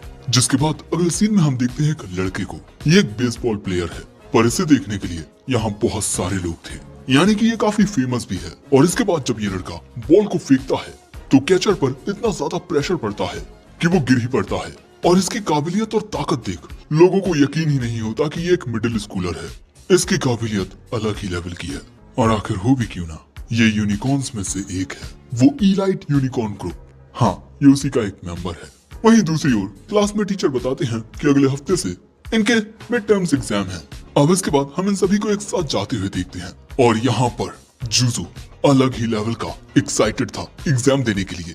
लेकिन अगले ही पल में वो कहता है, मैं पहली बार एग्जाम देने वाला हूँ, मैं क्या करूँ, मुझे क्या करना होगा? रियो कहता है कि ज्यादा टेंशन मत लो, बस जो भी तुमने पढ़ा है उसे रिव्यू कर लो। जुजो कहता है थैंक्स मास्टर। हाँ, वो रियो को अपना मास्टर कहकर बुलाता है क्योंकि इतनी छोटी उम्र में ही रियो अपनी जिम्मेदारियों को अच्छे से समझता है। अब अगले दिन जब नोरन स्कूल में आती है तो वो बहुत ही ज्यादा ब्राइट लग रही थी और यहाँ वो इतनी ज्यादा खुश इसीलिए थी क्योंकि एग्जाम्स की वजह से सभी लोग बिजी हैं, इसीलिए उसे कोई भी प्रपोज करके परेशान नहीं कर रहा। सब कुछ अच्छा चल रहा था। लेकिन तभी ये लोग मिलते हैं जुजो से, जिसे देखकर लगता है कि बेचारा कल पूरी रात सोया नहीं। अब लंच के दौरान हमें पता चलता है कि कल पूरी रात जुजो अपने सभी क्वेश्चंस को रिव्यू करता रहा और कब सुबह हो गई उसे पता ही नहीं चला। अब यहीं पर शिन भी मौजूद होता है। वो जुजो की ओर भाईचारे वाला हाथ बढ़ाते हुए कहता है, ये ले यार, डाल ले मुंह में, तू रिलैक्स हो जाएगा। पर जुजो मना कर देता है। लेकिन घर पर आते ही जुजो पढ़ाई करने के लिए बैठ जाता है। कोतेत्सु कहता है कि आज उसे कुछ काम है, इसीलिए आप ना मॉम के घर जाकर खाना खा लेना। वहीं दूसरी ओर नोरन के अंकल उससे कहते हैं कि अब तुम घर जाओ, तुम्हें अपने टेस्ट के लिए पढ़ना भी होगा। अब जैसे ही वो शॉप से बाहर आती है उसे जुजो दिखता है। सो मोहतरमा जुजो का पीछा करने लगती हैं छुपकर। अब थोड़ा और चलकर जुजो एक जगह तक पहुंचता है। दोस्तों, ये एक बार होता है और यहीं पर जुजो उस मामा से मिलने आता है और जुजो को वहां अंदर जाते हुए देख नोरन बड़ी हैरान थी और परेशान भी। अब इसके बाद हम जुजो को, मुझे नहीं पता ये आदमी है या औरत, पर यही वो मामा है और यही जुजो डिनर करने आया है। और मामा यहाँ कहते हैं, मैंने सबको बताया है कि तुम मेरे भांजे हो, वरना उन्हें गलतफहमी हो सकती है ना कि कहीं तुम मेरे सीक्रेट चाइल्ड तो नहीं। लेकिन जब मुझे पहली बार पता चला कि तुम फिर से बच्चे बन गए हो, मैं बड़ी हैरान हुई थी। लेकिन तभी थोड़ी ही देर में यहाँ पर मिस एरी भी आ जाती हैं। वेल, वो भी यहाँ अक्सर आती रहती हैं। पर जुजो को ये काम कोतेत्सु का लगता है कि उसी ने एरी को यहाँ बुलाया है। जिसके बाद इनके बीच बात होती है। देखकर लगता है कि तुम सारी सारी रात पढ़ाई कर रहे हो, लेकिन फिर से बच्चा बनने से पहले तुम्हें बस अपने काम की चिंता रहती थी। लेकिन अब तुम पहले से बहुत ज्यादा बदल गए हो और मुझे लगता है कि तुम्हें अपने टाइम को अच्छे से एंजॉय करना चाहिए, क्योंकि बच्चों के लिए कुछ गलतियां माफ होती हैं। अब खाना होने के बाद मामा कहती हैं, पुतले की तरह खड़े क्या हो, हाँ तुम एक जेंटलमैन हो ना, चलो एरी को स्टेशन तक छोड़ने जाओ। वैसे दूसरी बिल्डिंग से नोरन ये सब छुपकर देख रही थी। गया तो ये अंदर अकेला था, बाहर एक हॉट ओल्ड लेडी के साथ आया। अब सीन शिफ्ट होता है और हम देखते हैं कि इनके एग्जाम्स हो चुके हैं और जुजो ने एक्साइटमेंट की वजह से अपने एग्जाम्स में कुछ गलतियां कर दी, पर फिर भी उसके बहुत अच्छे मार्क्स आए हैं। लेकिन लगता है कि शिन का कुछ खास अच्छा रिजल्ट नहीं आया। लेकिन यहाँ जो नोरन थी वो जुजो को ही देखे जा रही थी। ये कितना अलग है, इसकी बातें, इसकी पर्सनैलिटी बिल्कुल किसी अंकल की तरह है। क्या ये सच में एक मिडिल स्कूलर है? जिसके बाद हमें इनका कुकिंग क्लब दिखाया जाता है और इनके कुकिंग क्लब में घर के सारे काम सिखाए जाते हैं और इस वक्त इन्हें सिखाया जा रहा है सिलाई करना। जुजो कहता है कपड़ों में बटन फिट करना बिल्कुल बाइक में उसके पार्ट्स को फिट करने जैसा ही होता है। अब इसके बाद जुजो सिलाई करने की कोशिश करता है पर वो कर नहीं पाता। तभी नोरन यहाँ आकर जुजो पर हंसते हुए कहती है, अरे ये तो मैं भी नहीं कर पाई। लेकिन इसी तरह ये लोग कोशिश करते रहते हैं और आखिरकार बहुत ही अच्छे से बटन को सिल लेते हैं। अब इसके बाद एक साथ जाते हुए नोरन की नजर इस बंदे पर जाती है। इसका नाम कीतो है और ये इनका सीनियर है और ये यहाँ पौधों को पानी दे रहा था और यहाँ इसने सनफ्लावर्स फूल लगाए हैं। अब नोरन का मूड यहाँ काफी अच्छा होता है। जुजो पूछता है कि बात क्या है। वो बताती है कि जितने भी सीनियर्स के साथ वो क्लब एक्टिविटीज में हैं, वो सभी बहुत अच्छे हैं और मैं ये देख बहुत इंस्पायर होती हूँ कि वो सभी वो काम करते हैं जो उन्हें करना पसंद है और मैं भी बहुत खुश हूँ कि मैंने कुकिंग क्लब ज्वाइन किया। अब अगले दिन आज इनका टास्क है कि ये लोग बेसबॉल टीम के लिए राइस बॉल्स बनाएंगे। लेकिन तभी ये मोहतरमा बताती हैं कि उस बेसबॉल टीम में यूनिकॉर्न ग्रुप का भी एक मेंबर है जो कि शायद इनके लिए थोड़ा प्रॉब्लमेटिक हो सकता है। इसीलिए चिसातो कहती है कि अगर तुम दोनों कंफर्टेबल नहीं हो तो फूड डिलीवरी करने के लिए हम सब चले जाएंगे। लेकिन इसके बाद नेक्स्ट सीन में हम देखते हैं कि फूड डिलीवर करने के लिए सभी लोग आते हैं और इसके बाद यहाँ वही यूनिकॉर्न मेंबर आता है। इसका नाम है तेनमाक तेंदु, लंबा चौड़ा गुड लुकिंग। और इसके बाद ये अपने हिस्से का राइस बॉल खाने के बाद इन दोनों से बात करने के लिए आता है और तुम देख ही सकते हो कि ये साइज में कितना बड़ा है। ये एक मिडिल स्कूलर है। तेनमा कहता है तुम दोनों के चर्चे तो भैया पूरे स्कूल में है, काफी अटेंशन मिल रही है तुम्हें। वैसे है मैं तुम्हारे साथ एक मुकाबला करना चाहूंगा और अगर मैं जीता तो मैं नोरन का बॉयफ्रेंड बन जाऊंगा। पर नोरन कहती है हम एक दूसरे को जरा भी नहीं जानते, जैसा तुम बोल रहे हो वैसा कुछ नहीं होने वाला। पर तेनमा कहता है ऐसा नहीं है कि मैं तुमसे प्यार करता हूँ, इसीलिए मैं ये मुकाबला करके तुम्हारा बॉयफ्रेंड बनना चाहता हूँ, बल्कि मैं ये मुकाबला करना चाहता हूँ ताकि मैं तुम्हें अपने रास्ते से हटा सकूं। मुझे ना स्पोर्ट्स बहुत पसंद है, और मुझे क्या हर किसी को स्पोर्ट्स पसंद है। इसीलिए मैं स्पोर्ट्स की टॉप 3 फील्ड में खुद को चैंपियन बनाऊंगा ताकि सारे लोग मुझे देखें। जैसे बेसबॉल में ये चैंपियन पिचर है, और सॉकर में ये अव्वल दर्जे का स्ट्राइकर है, और बास्केटबॉल में भी ये टॉप पर आता है। एक यूनिकॉर्न जिसके पास फिजिकल एबिलिटीज हैं, गॉड गिफ्टेड। और उसकी ये बातें सुन नॉरन के होश भी उड़ जाते हैं। एंड तेनवा ना काफी एरोगेंट है। ये छोटे मोटे क्लब में जो लोग होते हैं उन पर तो वो ध्यान ही नहीं देता, वो उसके लिए एग्जिस्ट ही नहीं करते। और अगले ही पल में अब जूजो कहता है, ठीक है जैसा तुम चाहो, हम एक मुकाबला करेंगे। क्योंकि तेनमा ने सिर्फ जूजो की इंसल्ट नहीं की, बल्कि उसके सभी टीममेट्स की भी बेइज्जती की है। और इसीलिए जूजो तेनमा को मुंह तोड़ जवाब देना चाहता है। तेनमा कहता है, तो हम मुकाबला किस चीज में करें? चलो 1 हफ्ते बाद हम जिम में मिलेंगे। मैं अपने साथ एक और बंदे को लेकर आऊंगा, और तुम अपने साथ जितने चाहो उतने ले आना, क्योंकि इस मैच के लिए हम दोनों को कम से कम एक एक शख्स की जरूरत पड़ेगी। वैसे तेनमा की ओर से उनका कोच चिसातो से माफी मांगता है। और दोस्तों, यहाँ तक कि तेनमा के बाकी टीममेट्स का कहना है कि अगर ये एक टीममेट हो तो ये तुम्हारा ग्रेटेस्ट हीरो बन सकता है, लेकिन अगर ओपोनेंट हो तो स्ट्रॉन्गेस्ट विलन। अब इसके बाद हम चिसातो को देखते हैं, जिसे बहुत ज्यादा गुस्सा आ रहा था क्योंकि तेनमा ने इनके क्लब की इंसल्ट की। वैसे मेरे अकॉर्डिंग तो उसने सब सच कहा। एक नेशनल लेवल प्लेयर और एक रसोइये में जमीन आसमान का अंतर होता है। लेकिन दूसरी ओर नोरन को बहुत शर्म आ रही थी, क्योंकि तेनमा उससे प्यार थोड़ी करता है, बल्कि वो तो किसी और वजह से उसका बॉयफ्रेंड बनना चाहता है। वरना उसे तो लग रहा था कि उसकी वजह से ये सारी लड़ाइयाँ होती हैं। वैसे अब ये लोग सोचने लगते हैं कि जूजो के साथ वो एक और बंदा कौन जाएगा। तभी यहाँ आता है शिन। उसने नोरन की बेइज्जती की है। बेचारी को कितना बुरा लगा होगा, कितनी शर्म आई होगी। नोरन कहती है, प्लीज वो सब याद मत दिलाओ। तभी कीतो सेंपाई भी कहती हैं, अगर हम 2 से ज्यादा लोगों को ला सकते हैं तो मैं भी साथ में चलूंगा। आखिर उसने हमारी क्लब की बेइज्जती की है, और उसकी उन बातों की वजह से नोरन को भी कितनी शर्मिंदगी हुई होगी। नोरन कहती है, प्लीज वो सब याद मत दिलाओ। लेकिन इसके बाद नोरन कहती है कि चाहे कुछ हो जाए तुम्हें जीतना होगा, क्योंकि उसने हमारे क्लब की बेइज्जती की है, हमारा वो क्लब जिसमें हम इतना एंजॉय करते हैं। अब तेनमा का सामना ये तीनों करने वाले हैं। वहीं दूसरी ओर रात के वक्त हम तेनमा को देखते हैं, जो अपने एक साथी के साथ सॉकर खेल रहा था, और यही वो बंदा है जो तेनमा का साथी बनेगा। ये कहता है कि तुम्हें इस तरीके से उन्हें मुकाबले के लिए चैलेंज करने की जरूरत नहीं थी। तेनमा कहता है, हाँ मैं उन्हें इग्नोर कर सकता था, पर मैंने ऐसा किया क्यों नहीं? क्योंकि दोस्तों, तेनमा ने उस दिन शिन और जूजो की वो फाइट देख ली थी, और उसके बाद से ही उसने जैसे ही जूजो को देखा, उसका दिल बस जूजो को कुचलने का किया। अब इनकी प्रैक्टिस के दौरान गलती से ये बंदा थोड़ा जोर से लात मार देता है, पर ऐसा करने के बावजूद भी तेनमा बहुत आसानी से बॉल को रोक लेता है। आफ्टर ऑल वो एक प्रोडिजी है। अब नेक्स्ट वीक आ जाता है, और हम देखते हैं कि ये मुकाबला होगा 3 वर्सेस 2 का। एंड भाई, ये दोनों इन तीनों से कितने ज्यादा लंबे चौड़े हैं। जूजो कहता है, मुकाबले की शर्तें तो पहले से पता है कि तुम जीते तो तुम नोरन के बॉयफ्रेंड बन जाओगे, लेकिन मैं कुछ कहना चाहूंगा कि अगर हम जीते तो तुम्हें हमारे क्लब की सभी लड़कियों से माफी मांगनी होगी। तेनमा कहता है, हाँ ठीक है, लेकिन माफी तो मैं तब मांगूंगा ना जब मैं हारूंगा, और मैं कभी नहीं हारता। जिसके बाद इनका मैच शुरू होता है। मैच के शुरू होते ही बॉल जूजो के पास होती है, पर तभी तेनमा बहुत तेजी से आकर उस बॉल को जूजो से लेकर अपना गोल करने के लिए बॉल को किक करता है, पर बॉल यहाँ पाइप से टकराती है। लेकिन उस बॉल की स्पीड इतनी ज्यादा थी कि गोल का वो ढांचा ही वहाँ गिर जाता है, और तभी बॉल जूजो के पास आ जाती है। जूजो यहाँ एक काफी स्ट्रॉन्ग किक मारता है। तेनमा उस बॉल को रोकने की कोशिश करता है, और उस बॉल का प्रेशर इतना ज्यादा था कि तेनमा उसे रोक नहीं पाता, और इसी तरह हमारे हीरोज की टीम का पहला गोल हो जाता है। तेनमा का साथी भी ये देख हैरान हो जाता है कि तेनमा ने कल कितनी आसानी से उसकी किक हुई बॉल को रोक लिया था, पर आज वो इस बच्चे की बॉल को रोक नहीं पाया।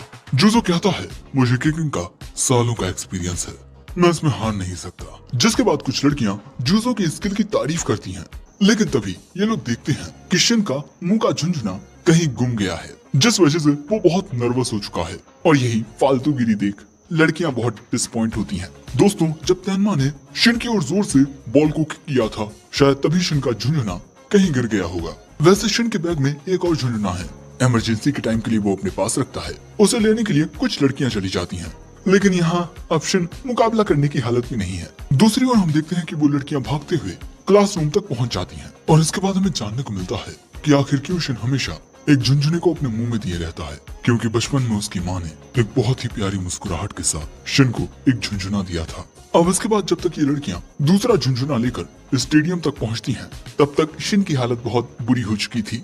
हमें जानने को मिलता है कि शिन लगातार एक के बाद एक अटैक को रोक रहा था, सारे हमले खुद पर लेकर। अब तभी ये मोहतरमा नोरेन को झुनझुना देकर कहती हैं, जल्दी से इसे उसकी ओर फेंको वरना वो मर जाएगा। नोरेन तुरंत उसकी ओर वो झुनझुना फेंकती है और अगले ही पल में शिन बहुत ही आसानी के साथ तेनमा की किक की गई बॉल को चक्री की तरह घूमते हुए रोक लेता है और अब वो फिर से बैडास हो गया है।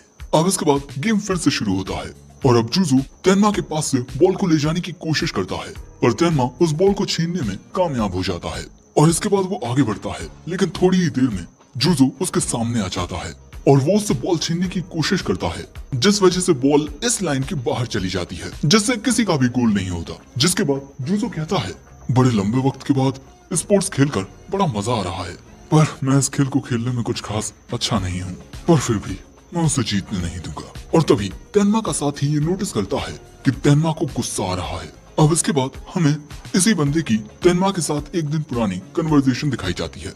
तुम उस जुजो को इसीलिए टारगेट कर रहे हो ना, क्योंकि तुम अपने लिए एक राइवल चाहते हो।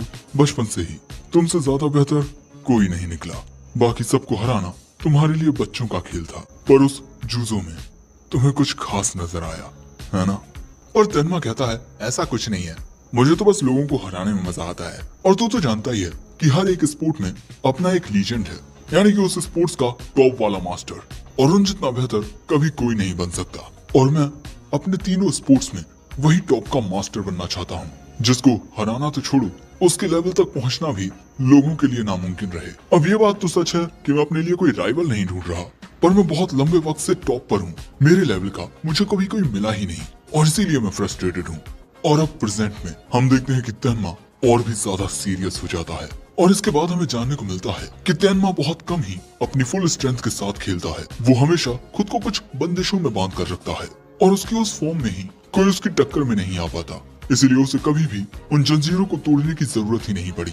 लेकिन आज उसने अपनी जंजीरें तोड़ी हैं, जिसके बाद हम देखते हैं कि कीतो सेनपाई तेनमा से बॉल छीनने के लिए जाते हैं, पर तेनमा की फोर्स इतनी ज्यादा होती है कि वो उसे रोक ही नहीं पाते। जिसके बाद तेनमा शिन को भी बहुत आसानी से डॉच कर देता है, और इसके बाद तेनमा जुजो के ऊपर से बॉल को निकालकर अपना एक गोल कर देता है, और ये देखते ही चारों ओर तेनमा का नाम गूंज उठता है। आफ्टर ऑल तेनमा की काबिलियत कमाल की है। अब इसके थोड़ी देर बाद कुछ सोच समझ कर जुजो कहता है, मैं इन दोनों से अकेला मुकाबला करूं तो कोई दिक्कत तो नहीं है, प्लीज मैं ऐसा करना चाहता हूँ। अब जुजो के पास यहाँ कोई प्लान नहीं होता, पर फिर भी सभी उसकी बात मान लेते हैं। अब इसके बाद इन दोनों का सामना करने के लिए जुजो अकेला आता है। तेनमा मन में कहता है, अकेले आए हो पर तुम मुझे कभी हरा नहीं पाओगे। लेकिन इसके बाद तेनमा अपनी तेज रफ्तार के बावजूद भी जुजो से बॉल को बचाकर निकल नहीं पाता।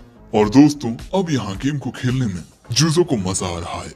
हमें जानने को मिलता है कि जैसे जैसे जुजो बड़ा हुआ, हर एक चीज में उसका इंटरेस्ट कम होता गया। उसे फिर किसी चीज में भी कभी मजा नहीं आता, उसके लिए हर एक चीज बहुत ही बोरिंग होती। लेकिन प्रेजेंट में जुजो तेनमा को शुक्रिया कहते हुए कहता है, तुम्हारी बदौलत अब मैं एक बार फिर से स्पोर्ट्स को एंजॉय कर पा रहा हूँ। तेनमा का साथी भी जुजो की यह अचानक हुई इम्प्रूवमेंट देख काफी हैरान होता है। अब इसके बाद बॉल को छीनने के लिए ये दोनों अपने अपने पैर से अपना पूरा जोर लगाते हैं, पर यहाँ जुजो की ताकत तेनमा पर भारी पड़ रही थी, और यहाँ जुजो अपना जोर लगाकर एक गोल कर देता है। ये देख पूरा स्टेडियम एक्साइटेड हो जाता है, साथ ही जुजो के साथी बहुत ही ज्यादा खुश होते हैं, और यहाँ तेनमा को काफी सदमा लगता है। और इसके बाद जब बॉल उसकी ओर पास होती है, तब यहाँ तेनमा कोई मूवमेंट नहीं करता, और अगले ही पल में वो कहता है, मैं हार मानता हूँ। और ये बात सुन स्टेडियम में मौजूद सभी लोग दंग रह जाते हैं। जुजो कहता है, ये तुम क्या कह रहे हो? तेनमा कहता है, तुम्हारे साथ जो अभी क्लैश हुआ था मेरा, उससे मुझे पैर में थोड़ी चोट आ गई है, और अगर अभी मैंने गेम खेलना जारी रखा तो ये चोट पड़ सकती है, जिससे फ्यूचर में मुझे प्रॉब्लम्स आ सकती हैं, और मैं एक टुच्ची सी शर्त के लिए अपने फ्यूचर को दांव पर नहीं लगा सकता। अब क्योंकि तेनमा ने हार मान ली है, तो बच्चे यहाँ इनका मजाक उड़ाते हैं, और तेनमा को इससे कोई फर्क नहीं पड़ता। और वो कहता है, वैसे क्या मैं तुम्हारे ऊपर अपना वजन रख सकता हूँ? मुझे चलने में काफी दिक्कत हो रही है। और वो कहता है, तू इतना लंबा चौड़ा और भारी है, मर जाऊंगा तुझे उठाकर मैं। लेकिन तभी उनकी बातें चिसातो सुन लेती है, इसीलिए वो एक अच्छी एनिमे गर्ल की तरह तेनमा की चोट पर मरहम लगाने जाती है। तेनमा कहता है, तुम मेरी मदद क्यों कर रही हो? मैंने तो अब तक तुमसे माफी तक नहीं मांगी। वो कहती है, तुम्हारी उस बदतमीजी की वजह से मैं बहुत नाराज हुई थी, पर अभी तुम्हें चोट आई है तो अभी ये मैटर अलग है, और मुझे लगता है कि अगर किसी को मदद की जरूरत होती है तो हमें उसकी मदद करनी चाहिए। और इसके अलावा तुम लॉन्ग टर्म में सोचते हो, तुमने अपनी चोट के बाद अपने फ्यूचर के बारे में सोचा, जो कि एक समझदार इंसान की निशानी है। अब चिसातो की ये बातें सुन तेनमा खड़ा होकर कहता है, मैंने तुम सभी के साथ बदतमीजी की थी, मैं उसके लिए माफी मांगता हूँ, और मैं ये माफी उस शर्त की वजह से नहीं मांग रहा, बल्कि इसीलिए मांग रहा हूँ क्योंकि मुझे दिल से बुरा लग रहा है। और यहाँ सारी लड़कियां भी उसे माफ कर देती हैं। लेकिन इसके बाद अगले सीन में हम देखते हैं कि जब जुजू क्लब में आता है तब उसकी हालत कुछ ये होती है, और हमें जानने को मिलता है कि तेनमा के सामने उसे बराबरी की टक्कर देने की वजह से सभी क्लब्स के लीडर उसे अपने क्लब में शामिल करना चाहते हैं। बेचारा जुजू काफी बड़ी परेशानी में फंस चुका है, क्योंकि अब उसके ऊपर काफी सारे लोगों का ध्यान आ चुका है। पर तभी इनकी क्लास में तेनमा आता है। मैं यहाँ तुम्हारे क्लब को ज्वाइन करने नहीं आया, मुझे बस चिसातो से कुछ कहना है। मुझे तुम्हारी बातें बहुत पसंद आई, क्या तुम मेरी गर्लफ्रेंड बनोगी? ये बात सुन चिसातो शर्मा जाती है और बाकी सब दंग रह जाते हैं। चिसातो को समझ नहीं आता कि अब वो तेनमा से क्या कहे। दूसरी ओर रियो को बहुत ज्यादा गुस्सा आ चुका था। ये मेरे सामने मेरी बहन को प्रपोज कर रहा है, लगता है इसे अपनी जिंदगी से प्यार नहीं है। सो अब इसके बाद जुजू रियो को शांत करने की कोशिश करने लगता है। अब इसके बाद हम जुजो को तेनमा के साथ बाहर देखते हैं, और जुजो कहता है, उस मैच के बाद से लोगों का मुझ पर बहुत ज्यादा अटेंशन आ गया है, जिस वजह से मैं अपनी स्टडीज पर ध्यान नहीं दे पा रहा, मुझे बहुत परेशानी हो रही है। अब तभी हम देखते हैं कि नोरेन वहाँ आती है और अब वो इनकी बातें छुपकर सुनने लगती है। तेनमा कहता है, तुम तो शुरुआत से कमाल के हो, फिर अपनी काबिलियत को छुपा क्यों रहे हो? यकीन मानो छुपाने से ज्यादा कुछ नहीं होने वाला, आज नहीं तो कल तुम्हारी काबिलियत सबके सामने आ ही जाएगी। आखिर कब तक लोगों से झूठ कहोगे कि वो बस एक इत्तेफाक था? जुजो कहता है, मुझे नहीं पता मैं अपनी काबिलियत को बाकी सबसे कब तक छुपा पाऊंगा, पर मैं अपनी स्कूल लाइफ को छोड़ना नहीं चाहता, किसी भी कीमत पर नहीं, क्योंकि मैं इसे काफी एंजॉय कर रहा हूँ और जितना हो सके उतना मैं इसे जीना चाहता हूँ। और दोस्तों नोरेन जुजो की ये सारी बातें सुन लेती है और उसे बहुत हैरानी होती है। अब इसके बाद हम देखते हैं कि तेनमा जुजो की मदद के लिए चारों ओर ये बात फैला देता है कि वो पहले से इंजर्ड था और इसी की वजह से जुजो उसे आसानी से टक्कर दे पाया, जिसके बाद सभी लोगों ने जुजो को अप्रोच करना बंद कर दिया, जिससे जुजो फिर से अपनी नॉर्मल लाइफ जी पाएगा। और ठीक होते ही तेनमा अपना मिरेकुलस कमबैक करेगा। साथ ही जुजो अच्छे से राइस बॉल बनाना सीख रहा है। और इसी के साथ हमारा पार्ट 1 एंड होता है। अब अगले सीन में रात के वक्त हम देखते हैं कि जुजो कोतेसु के साथ स्पेशल ट्रेनिंग कर रहा था। कोतेसु लगातार जुजो पर हमले करता है, पर जुजो उसके सभी हमलों से बचकर अचानक ही उसके सामने आकर उसे बहुत ही आसानी से चेकमेट कर देता है। अब कार में बैठने के बाद कोतेसु कहता है कि भले ही अब आप एक हाई स्कूलर बन गए हो, पर अब भी आप एक लेजेंडरी हिटमैन हो, पर मैं फिर भी आपको एक एडवाइस दूंगा कि आपको लोगों के सामने अपनी पूरी काबिलियत नहीं दिखानी चाहिए, वरना आप एक काफी बड़ी मुसीबत में फंस सकते हैं। दोस्तों कोतेसु पिछले एपिसोड में तेनमा के साथ जो इंसिडेंट हुआ उसके बारे में बात कर रहा है, क्योंकि अगर सबको आपकी असली पहचान के बारे में पता चल गया तो आप अपना मिशन पूरा नहीं कर पाएंगे, साथ ही इससे आपको भी बहुत दिक्कत हो सकती है। ये सब सुन जुजो कहता है, मैं जानता हूँ कि तुम सही कह रहे हो। जिसके बाद अगले सीन में स्कूल में चिसातो इन दोनों से एक मदद मांगती है, क्या तुम दोनों प्लीज मेरे साथ एक डबल डेट पर चलोगे? ये सुन क्लब के सभी मेंबर्स बहुत हैरान हो जाते हैं। हमें जानने को मिलता है कि तेनमा हर जगह चिसातो से अपने प्यार का इजहार करता रहता है, और इसी से तंग आकर चिसातो ने फैसला किया है कि वो तेनमा के साथ एक डेट पर जाएगी, पर अकेले जाने में वो बहुत ज्यादा नर्वस है, इसीलिए वो चाहती है कि नोरेन और जुजो उसके साथ चले। अब अगले सीन में हम देखते हैं नोरेन को, जो इस डबल डेट के लिए आ चुकी है। वो चिसातो के लिए इस डबल डेट पर आने के लिए राजी हो गई है। थोड़ी ही देर में वहाँ चिसातो भी आ जाती है, और हाँ नोरेन ऐसे कपड़े इसीलिए पहन कर आई है ताकि लोग उसे ज्यादा अटेंशन ना दें। और तभी वहाँ तेनमा भी आ जाता है, और वो यहाँ पर जिम के कपड़े पहन कर आया था। ये दोनों लड़कियां कहती हैं कि तुम एक डेट पर आए हो या फिर जिम ट्रेनिंग करने, पर यहाँ पर तेनमा ना बड़ा खुश होता है क्योंकि उसे अपनी प्यारी चिसातो के साथ डेट पर आने का मौका मिला है। और इसके बाद एंट्री लेता है जुजो। ये कैसे बुड्ढों के जैसे कपड़े पहन कर आया है, जो देख ये दोनों लड़कियां हक्की बक्की रह जाती हैं। अब इसके बाद हमें जानने को मिलता है कि जब कोतेसु को ये पता चला था कि जुजो डेट पर जाने वाला है, तब वो ये जान बड़ा हैरान हुआ था। वैसे आप क्या पहन कर जाने वाले हैं? जुजो कहता है नॉर्मल से कपड़े। नॉर्मल कपड़े। ये सुनकर ही कोतेत्सु समझ गया इन महाशय का कुछ नहीं होने वाला। अब इसके बाद इस ग्रुप डेट में चिसातो पूछती है कि वैसे हम करने क्या वाले हैं। तेनमा बताता है हम थोड़ा घूमेंगे फिरेंगे और उसके बाद मूवी देखने चलेंगे। जिसके बाद ये लोग एक पार्क में आते हैं। यहाँ लगभग सभी लोगों का ध्यान तेनमा के ऊपर था। वेल इसके बाद ये लोग अपनी हाइट भी मेजर करते हैं। हमारा हीरो तो इसके सामने बोना है बोना। अब इसके बाद ये लोग सोचते हैं कि क्या खाया जाए। जुसो कहता है अरे वहाँ एक कॉफी हाउस है, चलो वहीं चलते हैं। हमारे हीरो की अंकल वाली चॉइस। वेल इसके बाद ये लोग उसी कॉफी हाउस में जाते हैं, मस्त खाना खाते हैं और इसके बाद कपड़ों की शॉपिंग भी करते हैं। तुम लोग इन दोनों के ये न्यू आउटफिट्स देख ही सकते हो। फिर इसके बाद ये आते हैं मूवी देखने और दोस्तों चिसातो को तेनमा के साथ वक्त बिताकर काफी अच्छा लग रहा है। पर नोरन तो सिर्फ जुजो को ही घूरे जा रही थी। मुझे ये पहले थोड़ा अजीब लगता था पर अब मुझे समझ आ रहा है कि ये अजीब नहीं है, बस ये बड़े आदमियों की तरह बिहेव करता है। पर ये एक हाई स्कूलर है, ये इतना अंकल टाइप बिहेव कैसे कर सकता है। अब इसके बाद जब ये लोग मूवी देख रहे थे तभी अचानक जुजो को कुछ होने लगता है। उसका दिल जोरों से धड़कने लगता है। वो कुछ पलों के लिए बेहोश हो जाता है और फिर जब उसे होश आता है वो ये जान हैरान रह जाता है कि वो फिर से उम्र में बड़ा हो गया है। उसे कुछ समझ नहीं आता कि अब वो क्या करे। क्या उस वास्प का जहर खुद ब खुद ही खत्म हो गया है। लेकिन अब ये इससे ज्यादा बड़ा सवाल ये है कि मैं इस सिचुएशन में क्या करूं। बाकी सब मिडिल स्कूल के हैं और हमारा हीरो मिडिल एज का है और अगर इन लोगों ने उसे नोटिस कर लिया तो सारा रायता फैल जाएगा। भाई तुरंत अपना मुंह छुपाकर बाथरूम का बहाना लेकर निकल लेता है और फिर वो बाथरूम में आकर सोचता है वैसे अगर सोचा जाए तो आज मैं कर क्या रहा था। मैं उन बच्चों के साथ ऐसे घूम रहा था जैसे मैं खुद भी असल में कोई बच्चा हूँ। लगता है कुछ वक्त के लिए मैं बहक गया था पर अब जब मैं फिर से नॉर्मल हो चुका हूँ तो इस खेल को क्यों ना खत्म किया जाए। पर लगता है कि जो मैंने नोरन से वादा किया था मैं वो निभा नहीं पाऊंगा। तभी उसे ढूंढता हुआ बाथरूम में तेनमा आ जाता है। हमारा हीरो तुरंत एक बाथरूम के अंदर चला जाता है। उसे समझ नहीं आता कि वो क्या करे, इसीलिए वो तुरंत कोतेत्सु को कांटेक्ट करता है और जुजो को यहाँ पहले जैसा देख कोतेत्सु के तो होश उड़ जाते हैं। जुजो कोतेत्सु को सारी सिचुएशन बताता है।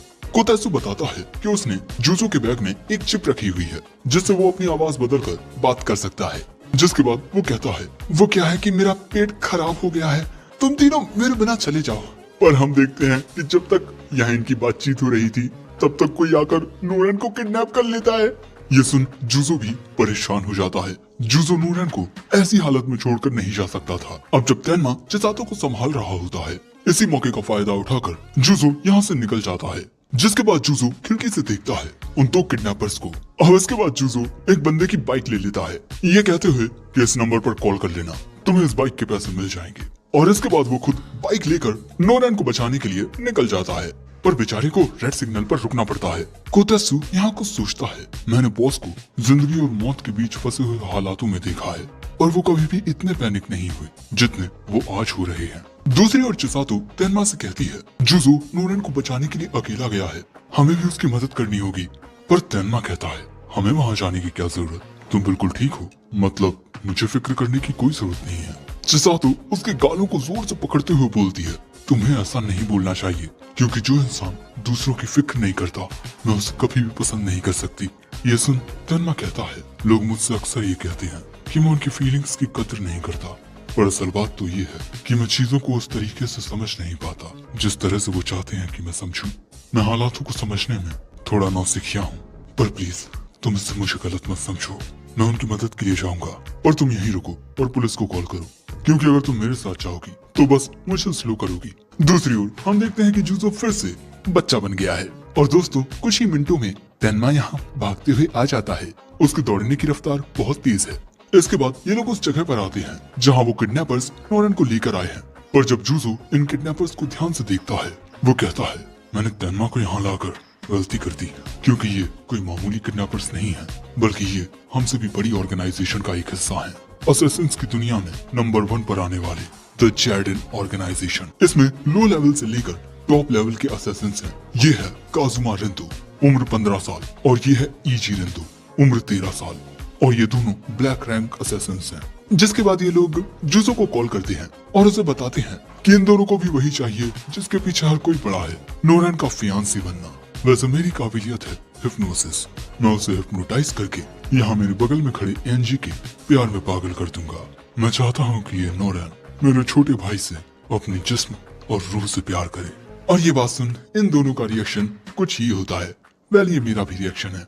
जिसके बाद ये लोग थोड़ी और बात करते हैं। वेल देख, तेरा जो छोटा भाई है वो कुछ ज्यादा बोल तो रहा नहीं है, मुझे नहीं लगता कि उनकी शादी एक लॉन्ग टर्म तक चल पाएगी। पर काजुमा कहता है वो सब मैं देख लूंगा। और वैसे तेनमा, मेरे पास तुम्हारे लिए भी एक ऑफर है। मैं जानता हूँ कि तुम यहाँ पर चिसातो के कहने पर आए हो। अगर तुम यहाँ से चले जाते हो तो मैं अपने हिप्नोसिस से चिसातो को तुम्हारे प्यार में पागल कर दूंगा, जिसके बाद वो सिर्फ तुम्हारी बनकर रहेगी। पर तेनमा यहाँ चिसातो के उस रिएक्शन को याद करता है और कहता है मैं चिसातो से उतना ही प्यार करता हूँ जितना मैं स्पोर्ट्स से करता हूँ। और चाहे प्यार हो या स्पोर्ट्स, मुझे चीटिंग करके जीतना पसंद नहीं। ऐसी चीज से अच्छा है कि मैं हार जाऊं। जिसके बाद जुजो कहता है अब बातचीत बहुत हो गई है, चलो नोरन को वापस करो, चिमकांडी ब्रदर्स। लेकिन ये सुनने के बाद हम देखते हैं कि एजी एक गोल्फ बॉल को इनकी ओर निशाना लगाने लगता है।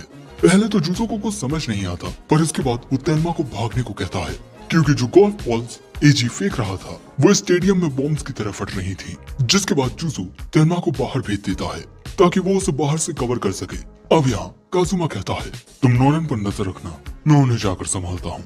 दूसरी ओर जुजो को भी समझ नहीं आ रहा था कि वो इनका सामना कैसे करे। तभी कोतेत्सु जुजो को कहता है कि वो ब्लॉक 320 में चला जाए, क्योंकि मैंने आपकी मदद के लिए एक गन से लोडेड ड्रोन भेजा है। पर तभी काजुमा उस ड्रोन को गन से शूट करके उसे गिरा देता है।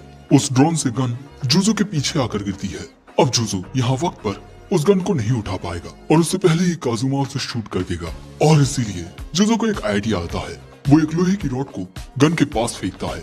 उसकी आवाज सुन एनजी वहीं पर अपनी गोल्फ बॉल से अटैक करता है, जिससे वहाँ धमाका होता है और धमाके से गन जुजो के पास आ जाती है। अब जुजो कहता है मैं नोरन को अपनी बेटी की तरह मानता हूँ। अब तुम खुद सोचो, अगर तुम्हारी एक बेटी होती और वो किसी दिन एक लड़के के साथ आती, वो लड़का कहता मैंने आपकी बेटी को हिप्नोटाइज करके अपने प्यार में कर लिया है, अब आप हमें शादी करने की इजाजत दे दीजिए, तो मैं उसे ऐसे पीटता जिससे वो कमीना मर जाता। अब मैं तुम्हारे साथ यही करूंगा। वेल जुजो यहाँ गुस्से में आ चुका है।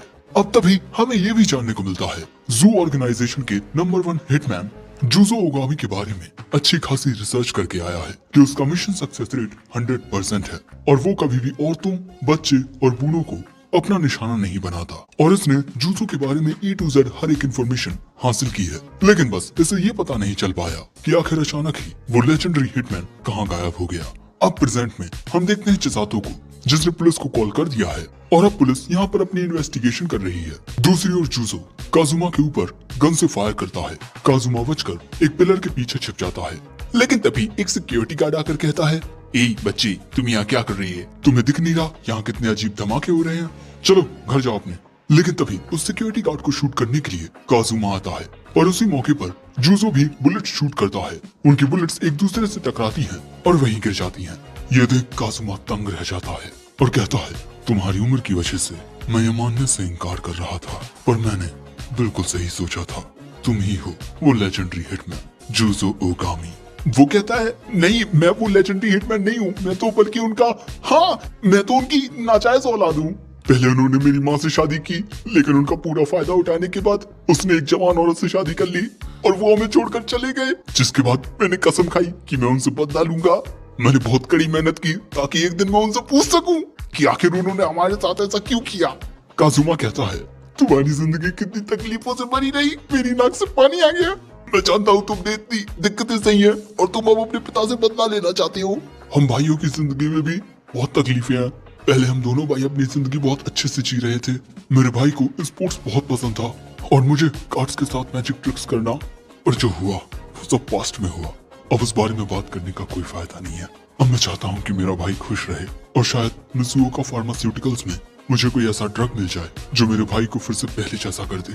और इसके बाद काजुमा अपना लाइटर निकालता है और इसी से वो सिक्योरिटी गार्ड को हिप्नोटाइज कर लेता है जो जुजो के पीछे खड़ा था। जुजो सिक्योरिटी गार्ड के अटैक से बचकर उसे वही बेहोश कर देता है।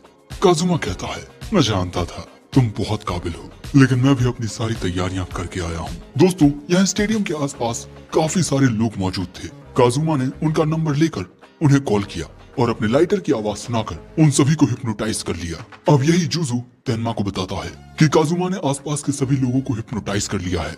और दोस्तों इस सिचुएशन को डील करने के लिए तेनमा बहुत सारी फुटबॉल्स लेकर आ चुका है। तेनमा जानता है कि इसमें बहुत खतरा है, पर खतरे से डरकर वो हार मानने वालों में से नहीं है। दोस्तों, तेनमा ने उसके फेवरेट तीनों स्पोर्ट्स में टॉप पर आने में बहुत मेहनत की है। हर एक दिक्कत, परेशानी और कठिनाई का सामना किया है, लेकिन कभी डरकर हार नहीं मानी। अब तभी एक सॉकर बॉल से एजी पर हमला होता है, पर उससे वो बहुत आसानी से बच जाता है।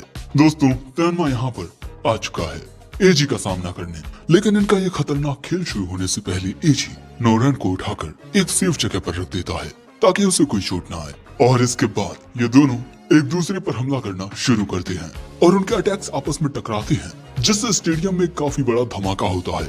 और दोस्तों, एजी के पास यहाँ पर काफी सारी गोल्फ स्टिक्स होती हैं, वो भी अलग अलग टाइप की, जिनसे वो अलग अलग ढंग से अटैक करता है और तेनमा पर भारी पड़ने लगता है। पर तेनमा भी उस पर पलटवार करता है, और जब तेनमा की बॉल उसे हिट करती है तब ये देख एजी मुस्कुराता है। दूसरी ओर जूजो उन सभी लोगों से बच रहा था जिनको काजुमा ने हिप्नोटाइज कर लिया है, और ये लोग जूजो को हर जगह से घेर लेते हैं। इसीलिए जूजो अब यहाँ से नीचे ही कूद जाता है। पर दोस्तों, तभी यहाँ पर फायर फाइटर्स भी आ जाते हैं, पर ये यहाँ कोई आग बुझाने नहीं आए हैं, बल्कि ये भी हिप्नोटाइज्ड हैं। ये लोग पानी से अटैक करते हैं, पर जूजो अपनी गन से अटैक कर उनकी डायरेक्शन को बदल देता है और उन्हें बेहोश करके वो इस पानी से इन लोगों पर हमला कर देता है। और जूजो के ऐसा करने की वजह से हम देखते हैं कि ये सभी लोग बेहोश हो जाते हैं। और तभी यहाँ चिसातो आ जाती है। ये तुम्हारे हाथ में गन क्यों है? वो कहता है, अरे ये तो नकली गन है, प्लास्टिक की है।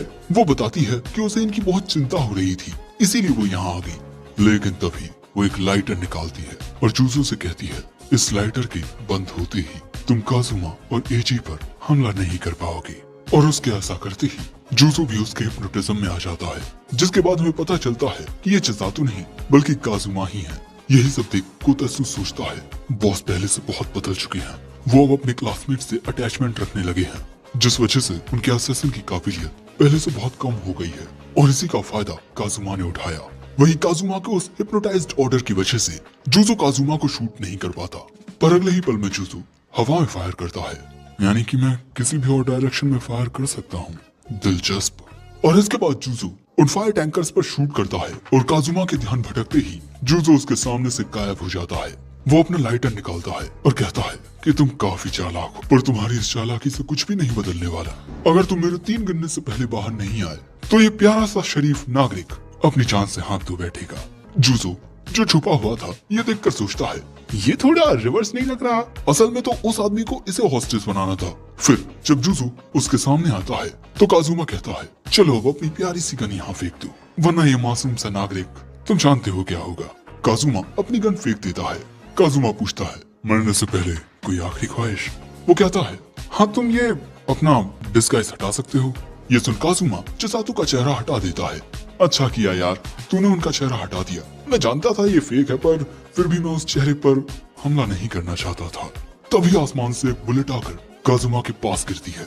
काजुमा को समझ आता है कि ये तो वही बुलेट है जो जूजो ने फायर की थी, और उसने 2 या 3 बुलेट शूट की थी और वो हवा में उड़ते हुए नीचे गिरी है। और जब जूजो उस ट्रक के पीछे छुपा था उसने वहाँ एक फॉर्म लगा दिया था। अब इसके बाद जैसे ही जूजो की बाकी की 2 बुलेट्स जो उसने शूट की थी वो नीचे गिरती हैं, तो जूजो का लगाया वो बॉम्ब फट जाता है। उस फोर्स की वजह से काजुमा आगे बढ़ता है और जूजो सीधा उसमें एक मुक्का मारता है, जिससे काजुमा वहीं बेहोश हो जाता है। जिसके बाद जूजो अपनी गन वापस उठा लेता है। अब कुछ मिनटों के बाद जब काजुमा होश में आता है वो सोचता है, आखिर ये है कौन? आखिर कोई इतना स्किल्ड कैसे हो सकता है? मैंने आज से पहले इस काबिलियत जैसा ना कोई देखा ना कोई सुना। और इसके बाद काजुमा कहता है, लेकिन मैं अब तक हारा नहीं हूँ। मैंने नूरन को पहले ही हिप्नोटाइज कर दिया था। अब जब वो जागेगी और जागते ही वो जिसे सबसे पहले देखेगी वो उसके प्यार में पड़ जाएगी। ये सुनते ही जूजो तुरंत नूरन के पास भागता है। दूसरी ओर तेनमा और इची के बीच घमासान मुकाबला चल रहा था और देखकर लगता है कि नूरन बस अपनी आंखें खोलने ही वाली है। जूजो यहाँ अपना पूरा जोर लगाकर भाग रहा था ताकि नूरन जागते ही तेनमा या एजी में से किसी को न देख ले, वरना जो रिलेशनशिप का चार्ट है उसकी अम्मा बहन ही खो जाएगी। दूसरी ओर नूरन एक बड़ा अजीब सा सपना देख रही थी जहां उस पर खाने की बॉम्ब से हमला हो रहा था। दूसरी ओर एक दूसरे का सामना करते हुए एजी और तेनमा दोनों ही अब हांफने लगे हैं। तेनमा कहता है, रुक जा, एक छोटा सा ब्रेक लेते हैं, ले पानी पी ले। और ये कहते हुए वो उसकी ओर भी एक पानी की बोतल फेंक देता है।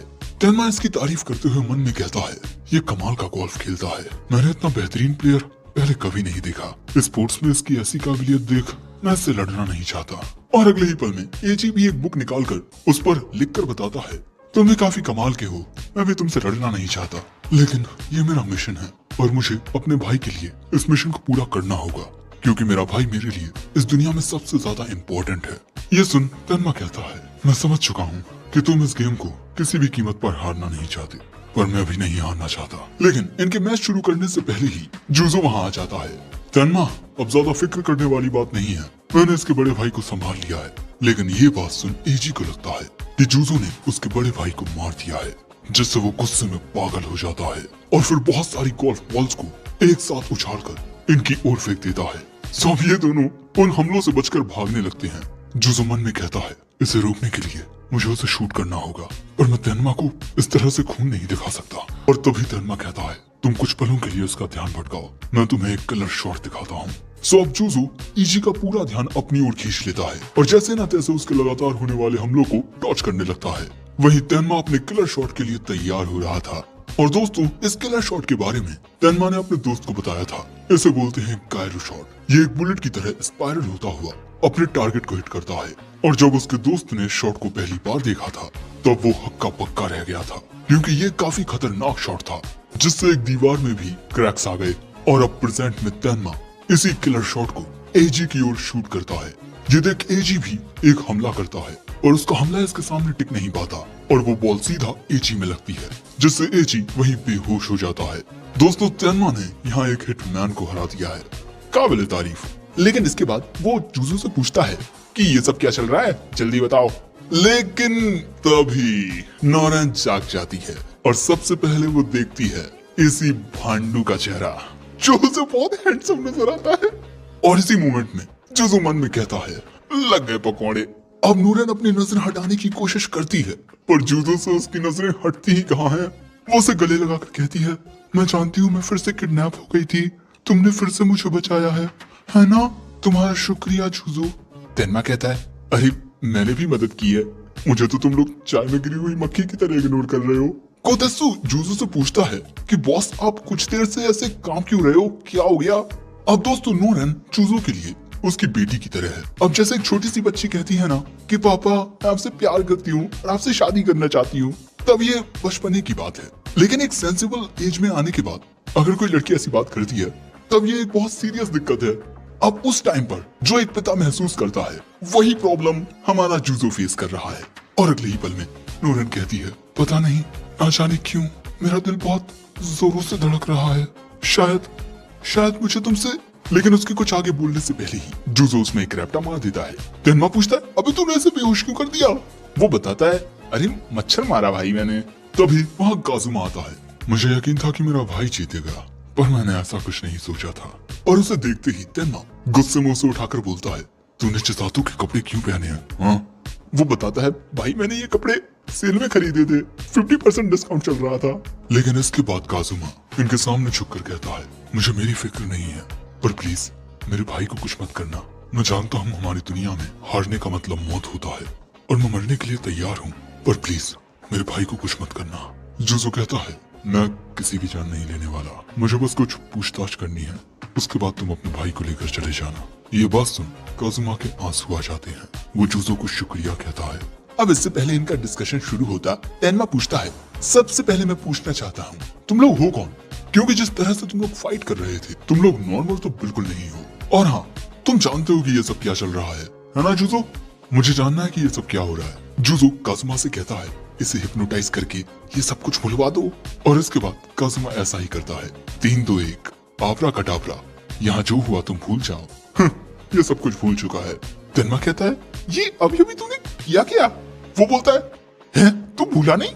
इसके बाद काजुमा बार बार ट्राई करता है पर वो तेनमा को हिप्नोटाइज नहीं कर पाता। और अब इसीलिए जूजो तेनमा को कुछ बातें बता देता है। देखो, मैंने तुम्हें काफी सारी चीजें बता दी हैं और ये जो मेरा स्कूल जाने का मिशन था, अब ये यहाँ खत्म होता है। अब मैं यहाँ से चला जाऊंगा। पर तेनमा कहता है, किसने कहा कि एक हिटमैन स्कूल नहीं आ सकता? देखो, मैं मानता हूँ कि लोगों को मारने का काम बुरा है और वो तुम्हें नहीं करना चाहिए, पर स्कूल आकर पढ़ना ये थोड़ी कोई बुरी बात है। और वैसे मैंने देखा है तुम्हें स्कूल और पढ़ाई काफी पसंद है, तुम्हें स्कूल आना चाहिए। जूजो सोचता है कि ये बच्चे कितने अजीब हैं, इन लोगों के लिए ये हिटमैन वाली बातें इतनी मैटर नहीं करती। लेकिन तभी यहाँ सायरन बजने लगता है। शायद यहाँ पुलिस आ गई है।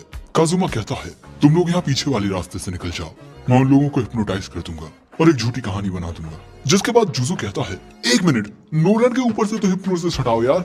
वो कहता है अभी मेरे पास इसके लिए टाइम नहीं है, बाद में करूंगा। और वैसे भी देखना हमारी मुलाकात जल्दी फिर होगी, हम तुम्हारे स्कूल में आ रहे हैं। अब दोस्तों इस जगह पर पुलिस आ चुकी है, पर काजुमा भी इन्हें हिप्नोटाइज करने आ चुका है। जिसके बाद हम देखते हैं कि ये सभी चिसातो के पास वापस आ जाते हैं और वो इनके आने का ही इंतजार कर रही थी और वो इन तीनों को सही सलामत देख बहुत खुश होती है। अब सब कुछ सही हो गया है। फिर नेक्स्ट सीन में जुजो तैयार होकर फिर स्कूल आता है और अभी तक नोरन के ऊपर से वो हिप्नोसिस हटा नहीं है, इसीलिए जुजो नोरन की नजरों से छुपा हुआ है क्योंकि वो हर कीमत पर नोरन के साथ एक रोमांटिक रिलेशनशिप से बचना चाहता है। दूसरी ओर तेनमा ने चिसातो को बताया है कि वो किडनैपर्स नोरन को किडनैप करने के बाद पार्क में जाकर कैचिंग गेम खेलने लगे और इसी मौके का फायदा उठाकर ये दोनों नोरन को बचाकर वहाँ से भाग निकली। दूसरी ओर जब ये दोनों लड़कियां जुजो को गुड मॉर्निंग विश करती हैं, तब जुजो यहाँ काफी ज्यादा सीरियस था। भाई सिर्फ पढ़ाई कर रहा है, सिर्फ पढ़ाई। अब इसके बाद जब जुजो जूते रखने वाली जगह पर आता है तब वो यहाँ नोटिस कर लेता है कि नोरन वहाँ पीछे छुपी हुई है। बेचारी नोरन, उसे कुछ समझ नहीं आ रहा है, वो लगातार सिर्फ जुजो के बारे में ही सोचे जा रही है। अब इस सिचुएशन से बचने के लिए जुजो ऊपर से छलांग मारता हुआ तेजी से यहाँ से निकल लेता है। अब इसके बाद जुजो क्लास में रियो से मिलता है। रियो यहाँ काफी गुस्से में था। मैंने सुना कि तुम एक डबल डेट पर गए थे चिसातो और लंबू के साथ। बेचारा जुजो परेशान हो जाता है, पर तभी नोरन आकर इन दोनों को गुड मॉर्निंग विश करती है। तभी जुजो यहाँ पोटी लगने का बहाना बनाकर भागकर निकल लेता है। दूसरी ओर जब कोतासु इस सिचुएशन के बारे में मिस एरी को बताता है तब उनका हंस हंस कर बुरा हाल हो जाता है। वैसे यहाँ इनके बीच एक सीरियस बात भी होती है कि आखिर क्यों जुजो फिर से उम्र में बड़ा हो गया था। शायद से उसने ऐसा कुछ खाया पी लिया जो उसकी बॉडी में रिएक्शन कर गया और उसी रिएक्शन की वजह से वो फिर से 40 साल का हो गया था। अब इस आर्टिफिशियल बनी वास्प का जो उम्र घटाने का राज है वो जानने के लिए तो हमें उस साइंटिस्ट को ढूंढना होगा जिसने इस वास्प को क्रिएट किया है। पर ये एक टॉप सीक्रेट जानकारी है और अब जार्डन ऑर्गेनाइजेशन भी इसी के पीछे पड़ गई है। अब स्कूल में लंच ब्रेक के दौरान नोरन सोचती है कि वो जुजो के पास बैठ जाए, पर उसके वहाँ आने तक जुजो जल्दबाजी में अपना पूरा खाना ठूस लेता है। इसके बाद नोरन क्लास में उससे मिलने जाती है, पर ये जुजो का पुतला निकलता है जिससे नोरन को बुरा लगता है।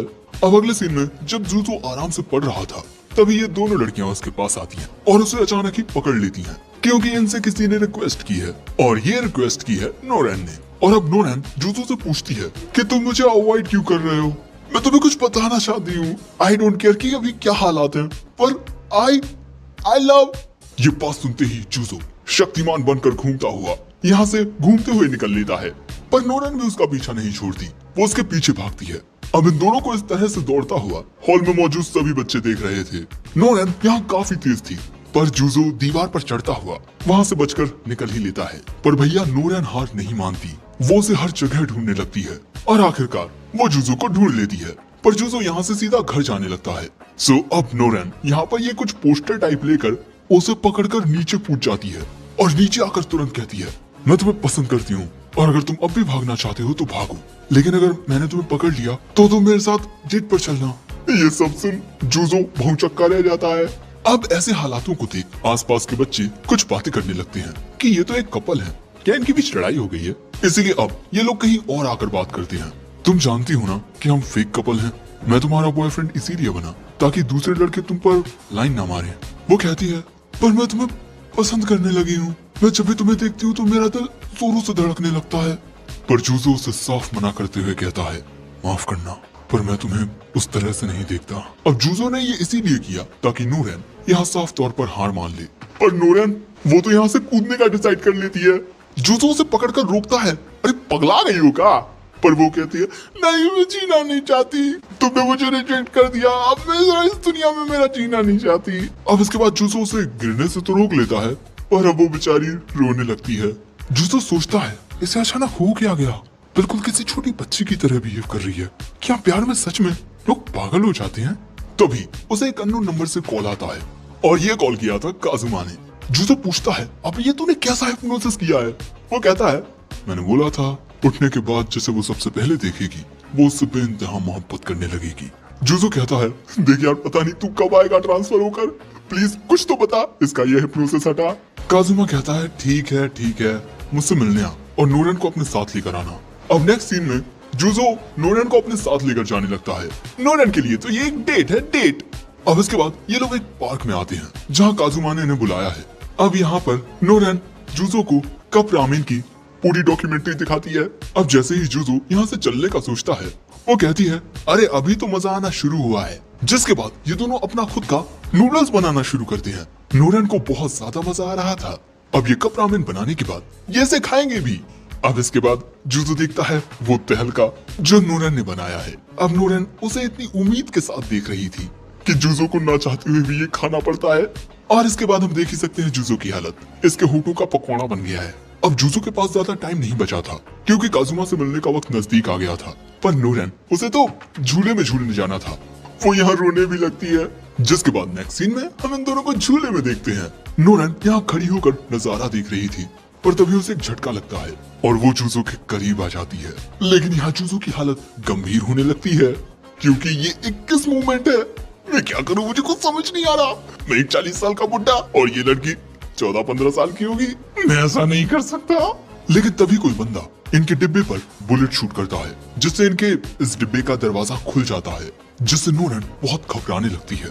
हमें पता चलता है कि ये जुजो ने ही किया है ताकि इससे नोरन का ध्यान भटक जाए। अब इसके बाद झूले से बाहर निकलकर नोरन चैन की सांस लेती है। पर यहाँ सिक्योरिटी गार्ड के भेष में काजुमा था और वो उसके ऊपर से यहाँ से हिप्नोटिस्ट हटा देता है। अब इसके बाद काजुमा कहता है जो स्पेल मैंने तुम दोनों के ऊपर लगाए थे वो मैंने हटा दिए हैं। अब सब कुछ नॉर्मल हो जाएगा। और अपना काम करने के बाद ये दोनों भाई यहाँ से चले जाते हैं। दुआओं में याद रखना। वैसे हम जल्द ही स्कूल में मिलेंगे। अब इसके बाद जब नोरन को होश आता है तब तक रात हो जाती है और इसके बाद हम देखते हैं कि नोरन को कुछ भी याद नहीं होता कि वो जुजो के साथ यहाँ अकेली क्या कर रही है। अब यहाँ जुजो पूछता है हे क्या तुम मुझे पसंद करती हो? वो कहती है हाँ सिर्फ एक दोस्त की तरह, लेकिन इससे ज्यादा कुछ नहीं। ये सुन हमारी भाई की आंखों में खुशी के आंसू आ जाते हैं।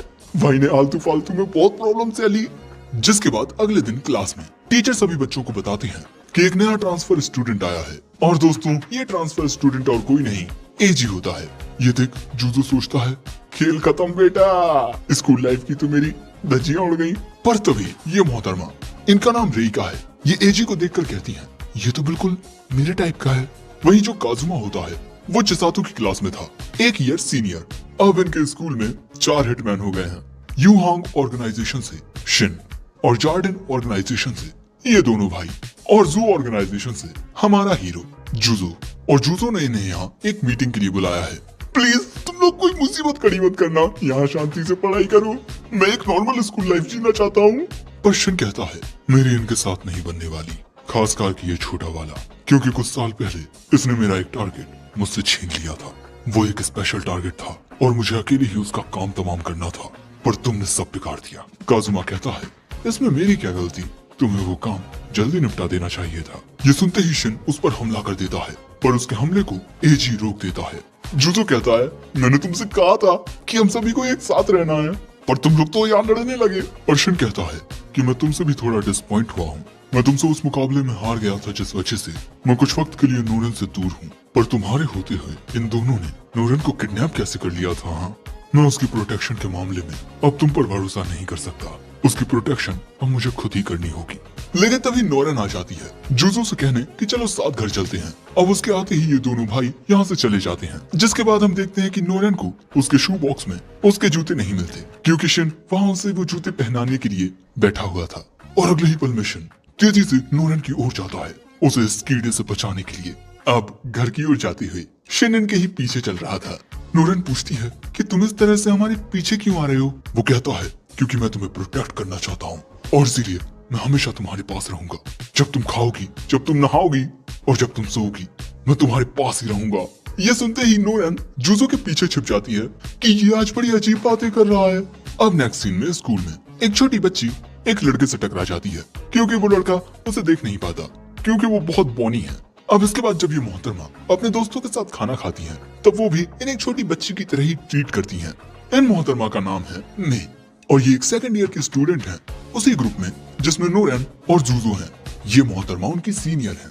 वेल तुम लोगों ने इन्हें हर जगह शायद नोटिस किया होगा, मैंने नहीं किया क्योंकि वैसे हाँ इन मोहतरमा की हाइट कुछ ज्यादा ही छोटी है और इसी के चलते ये मोहतरमा बड़ी परेशान होकर जुजो के पास आती हैं फॉर सम एडवाइस, जिसके बाद वो इन्हें बताती हैं कि उनकी छोटी हाइट की वजह से सभी लोग उन्हें बहुत कम आंकते हैं, यानी कि उन्हें सीरियस नहीं लेते। इन्हें इस बात पर भी गुस्सा आता है कि आखिर क्यों हर कोई इन्हें छोटे बच्चे की तरह ट्रीट करता है, और इसीलिए किसी भी कीमत पर ये मोहतरमा अपना साइज बढ़ाना चाहती हैं। ये देखो फीमेल हल्क। और ये मोहतरमा चाहती हैं कि जुजो इन्हें तैनमा से मिलाए ताकि वो इन्हें कुछ एडवाइस वगैरह दे। अब मोहतरमा ना यहाँ बड़ी फ्रस्ट्रेट हो रही थी, इसलिए अब जुजो इन्हें तैनमा से मिलवाता है। अब इसके बाद ये लोग बैठकर बात शुरू करते हैं। ओह, तो तुम लंबी चौड़ी हट्टी कट्टी होना चाहती हो ताकि कोई भी तुम्हें हल्के में ना ले। देखो मैं तुम्हें एक्सरसाइज और एडवाइस दे सकता हूँ, बट मुझे नहीं लगता कि तुम ज्यादा ग्रो कर पाओगी। शायद तुम्हारी किस्मत में ऐसे ही बोना होना लिखा है। ये बात सुन मेरे को बड़ा बुरा लगता है। वो रोते हुए यहाँ से भाग जाती है, जिसके बाद हम देखते हैं कि मैं अकेली तन्हाइयों में बैठी थी। जुजो यहाँ उन्हें प्रोत्साहित करने आता है। वो कहती है मेरे दोनों पेरेंट्स की हाइट भी छोटी है, मैं जानती हूँ जेनेटिकली भी मैं ज्यादा ग्रो नहीं कर सकती। ये सुन जुजो कहता है क्या आप आज स्कूल के बाद मेरे साथ मेरी आंट की शॉप पर चलेंगी, जिसके बाद जुजो मेरे को अपनी आंटी से मिलाता है। देखो मुझे अभी भी नहीं पता कि ये आदमी है या औरत, और मैं इन्हें देखती ही रह जाती है क्योंकि ये तो तैनमा से भी लंबी है। दोस्तों ये कोई आदमी है जो औरत बना हुआ है। जिसके बाद ये दोनों बार के अंदर चले जाते हैं। अब मैं की सारी दिक्कत जानने के बाद राणा धग्गुपति जी कहते हैं तुम पता है इन चीजों को लेकर कुछ ज्यादा ही सोच रही हो। शायद तुम उन लोगों से जेलस भी फील करती होगी जो पर्सनैलिटी में तुमसे अच्छे हैं, पर पता है मुझे तुमसे जलन हो रही है कि काश मैं एक क्यूट सी लड़की बनकर पैदा हुआ होता, ना कि एक मर्द बनकर। पता है अक्सर ऐसा ही होता है, अक्सर हमें वो चाहिए होता है जो दूसरों के पास है, पर शायद दूसरों को वो चाहिए होता है जो हमारे पास है। तभी यहाँ पर दो शराबी आते हैं शराब पीने के लिए, और ये इस तरह से मेरे से पूछते हैं तुम जैसी बच्ची यहाँ क्या कर रही है? अब जुजो को ये देख गुस्सा आता है, लेकिन उसके कुछ करने से पहले ही राणा धग्गुपति जी उस शराबी को उसकी औकात दिखा देते हैं। साले शराबी, तूने उसे छुआ कैसे? हाँ, मेरा जी तो करता है कि यहीं तेरे टुकड़े टुकड़े कर दूं। अब ऐसी सिचुएशन की वजह से जुजो और मैं यहाँ से जाने लगते हैं, पर धग्गुपति जी कहते हैं फिर से आना, ओके? अब वहाँ से बाहर आकर पहले तो मैं डरती है, लेकिन उसके बाद खूब हंसती है। जिसके बाद अगले दिन चिसातो जुजो के गाल खींचती है। मैंने सुना कि तुम मेरे को किसी बार में लेकर गए थे, पर मैं कहती है कि वैसे मुझे वहाँ मजा आया और वहाँ मुझे बहुत जरूरी चीज भी सीखने को मिली, इसके लिए थैंक्स जुजो, पर अभी भी मैं बॉडी बनाऊंगी। अब नेक्स्ट सीन में हम देखते हैं कि इनके ग्रुप में एक चैलेंज होने वाला है रामेन बनाने का, और इसके लिए 2 ग्रुप्स बनाए जाएंगे और जीतेगा वो जिसका रामेन बेस्ट टेस्ट करेगा। अब रामेन का नाम सुनकर नोरेन तो खुशी के मारे उड़ने ही लगती है। आफ्टर ऑल नोरेन को ऐसा लगता है कि वो रामेन बनाने में प्रो है। हाँ, उसे सिर्फ ऐसा लगता ही है, हकीकत हम ऑलरेडी जानते हैं।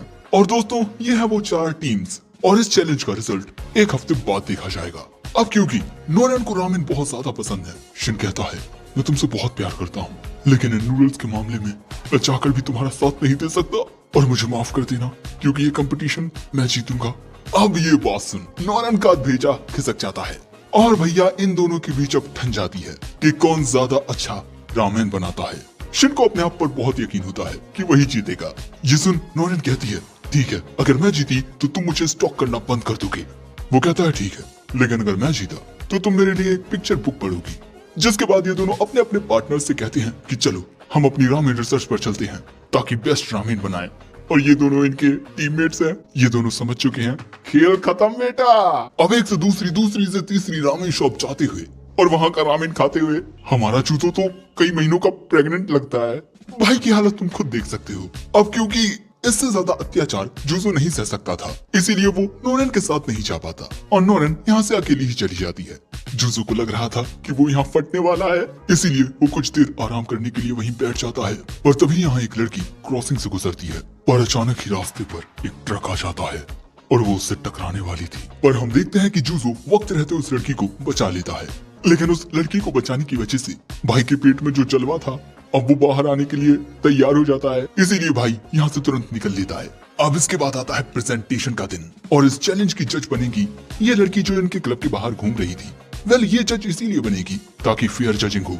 अब सबसे पहले अपने रामेन को प्रेजेंट करती है शिन की टीम। अब शिन यहाँ अपने रामेन की क्वालिटीज बताता है और कहता है प्लीज एंजॉय इट, पर उसका खाना इतना भारी था कि चॉपस्टिक ही टूट जाती है और वो लड़की उसे नहीं खा पाती, जिस वजह से शिन की टीम को मिलते हैं 0 पॉइंट्स। ये देख नोरेन तो बहुत खुश होती है, अब तो मेरा जीतना पक्का है पक्का। फिर अगली बारी इन्हीं की टीम की आती है और इन्होंने बनाया है ये तहलका, और ये वाकई तहलका है। इसको खाने के बाद आप भगवान को प्यारे हो जाएंगे, और डर की वजह से ये मोहतरमा इसे भी नहीं खा पाती, जिस वजह से इन्हें भी मिलते हैं 0 पॉइंट्स। और एट द एंड चिसातो की टीम जीतती है। वैसे तुम लोग इन्हें कोने में बैठा हुआ देख सकते हो, बेचारे दोनों की हालत खराब है। अब इसके बाद ये मोहतरमा कहती है, वैसे मैं यहाँ कुछ बात करने आई हूँ। अब उसे गौर से देखने पर जूजो भी उसे पहचान लेता है कि ये वही लड़की है जिसकी मदद कल जूजो ने की थी। अब ये मोहतरमा कहती है कि मैं तुम्हें कुछ बताना चाहती हूँ, पर इसके लिए जो मेरी दूसरी पर्सनैलिटी है वही ज्यादा बेहतर रहेगी। जिसके बाद ये मोहतरमा टेबल पर लेटकर सो जाती है। किसी को कुछ समझ ही नहीं आता। लेकिन इसके बाद हम देखते हैं कि मोहतरमा की बॉडी चेंज होने लगती है और ये पहले से पूरी तरह से बिल्कुल बदल जाती है। पर्सनैलिटी चेंज हो गई। यहाँ तो लड़की ही चेंज हो गई, जो देख ये सब लोग दंग रह जाते हैं। और अब हमें इन मोहतरमा के बारे में बताया जाता है। इन मोहतरमा को समुद्र से बहुत लगाव है, और हाँ, ओशन से रिलेटेड ऐसा कोई काम नहीं है जो ये ना कर सके। Surfing, scuba diving, fishing, jet skiing, मोहतरमा A to Z सब कर सकती हैं। साथ ही ये ओशन से रिलेटेड हर एक जानकारी भी रखती हैं। और ये भी एक यूनिकॉर्न है जिन्हें जाना जाता है मरमेड क्वीन के नाम से, और इनका नाम है माई ओतोहिमे। और हाँ, इन्हें ऐसे देखकर सभी लोगों के होश उड़े हुए हैं। और दोस्तों, ओतोहिमे की 2 पर्सनैलिटीज हैं, एक वो जो हमने पहले देखी और एक ये पर्सनैलिटी काफी बोल्ड है।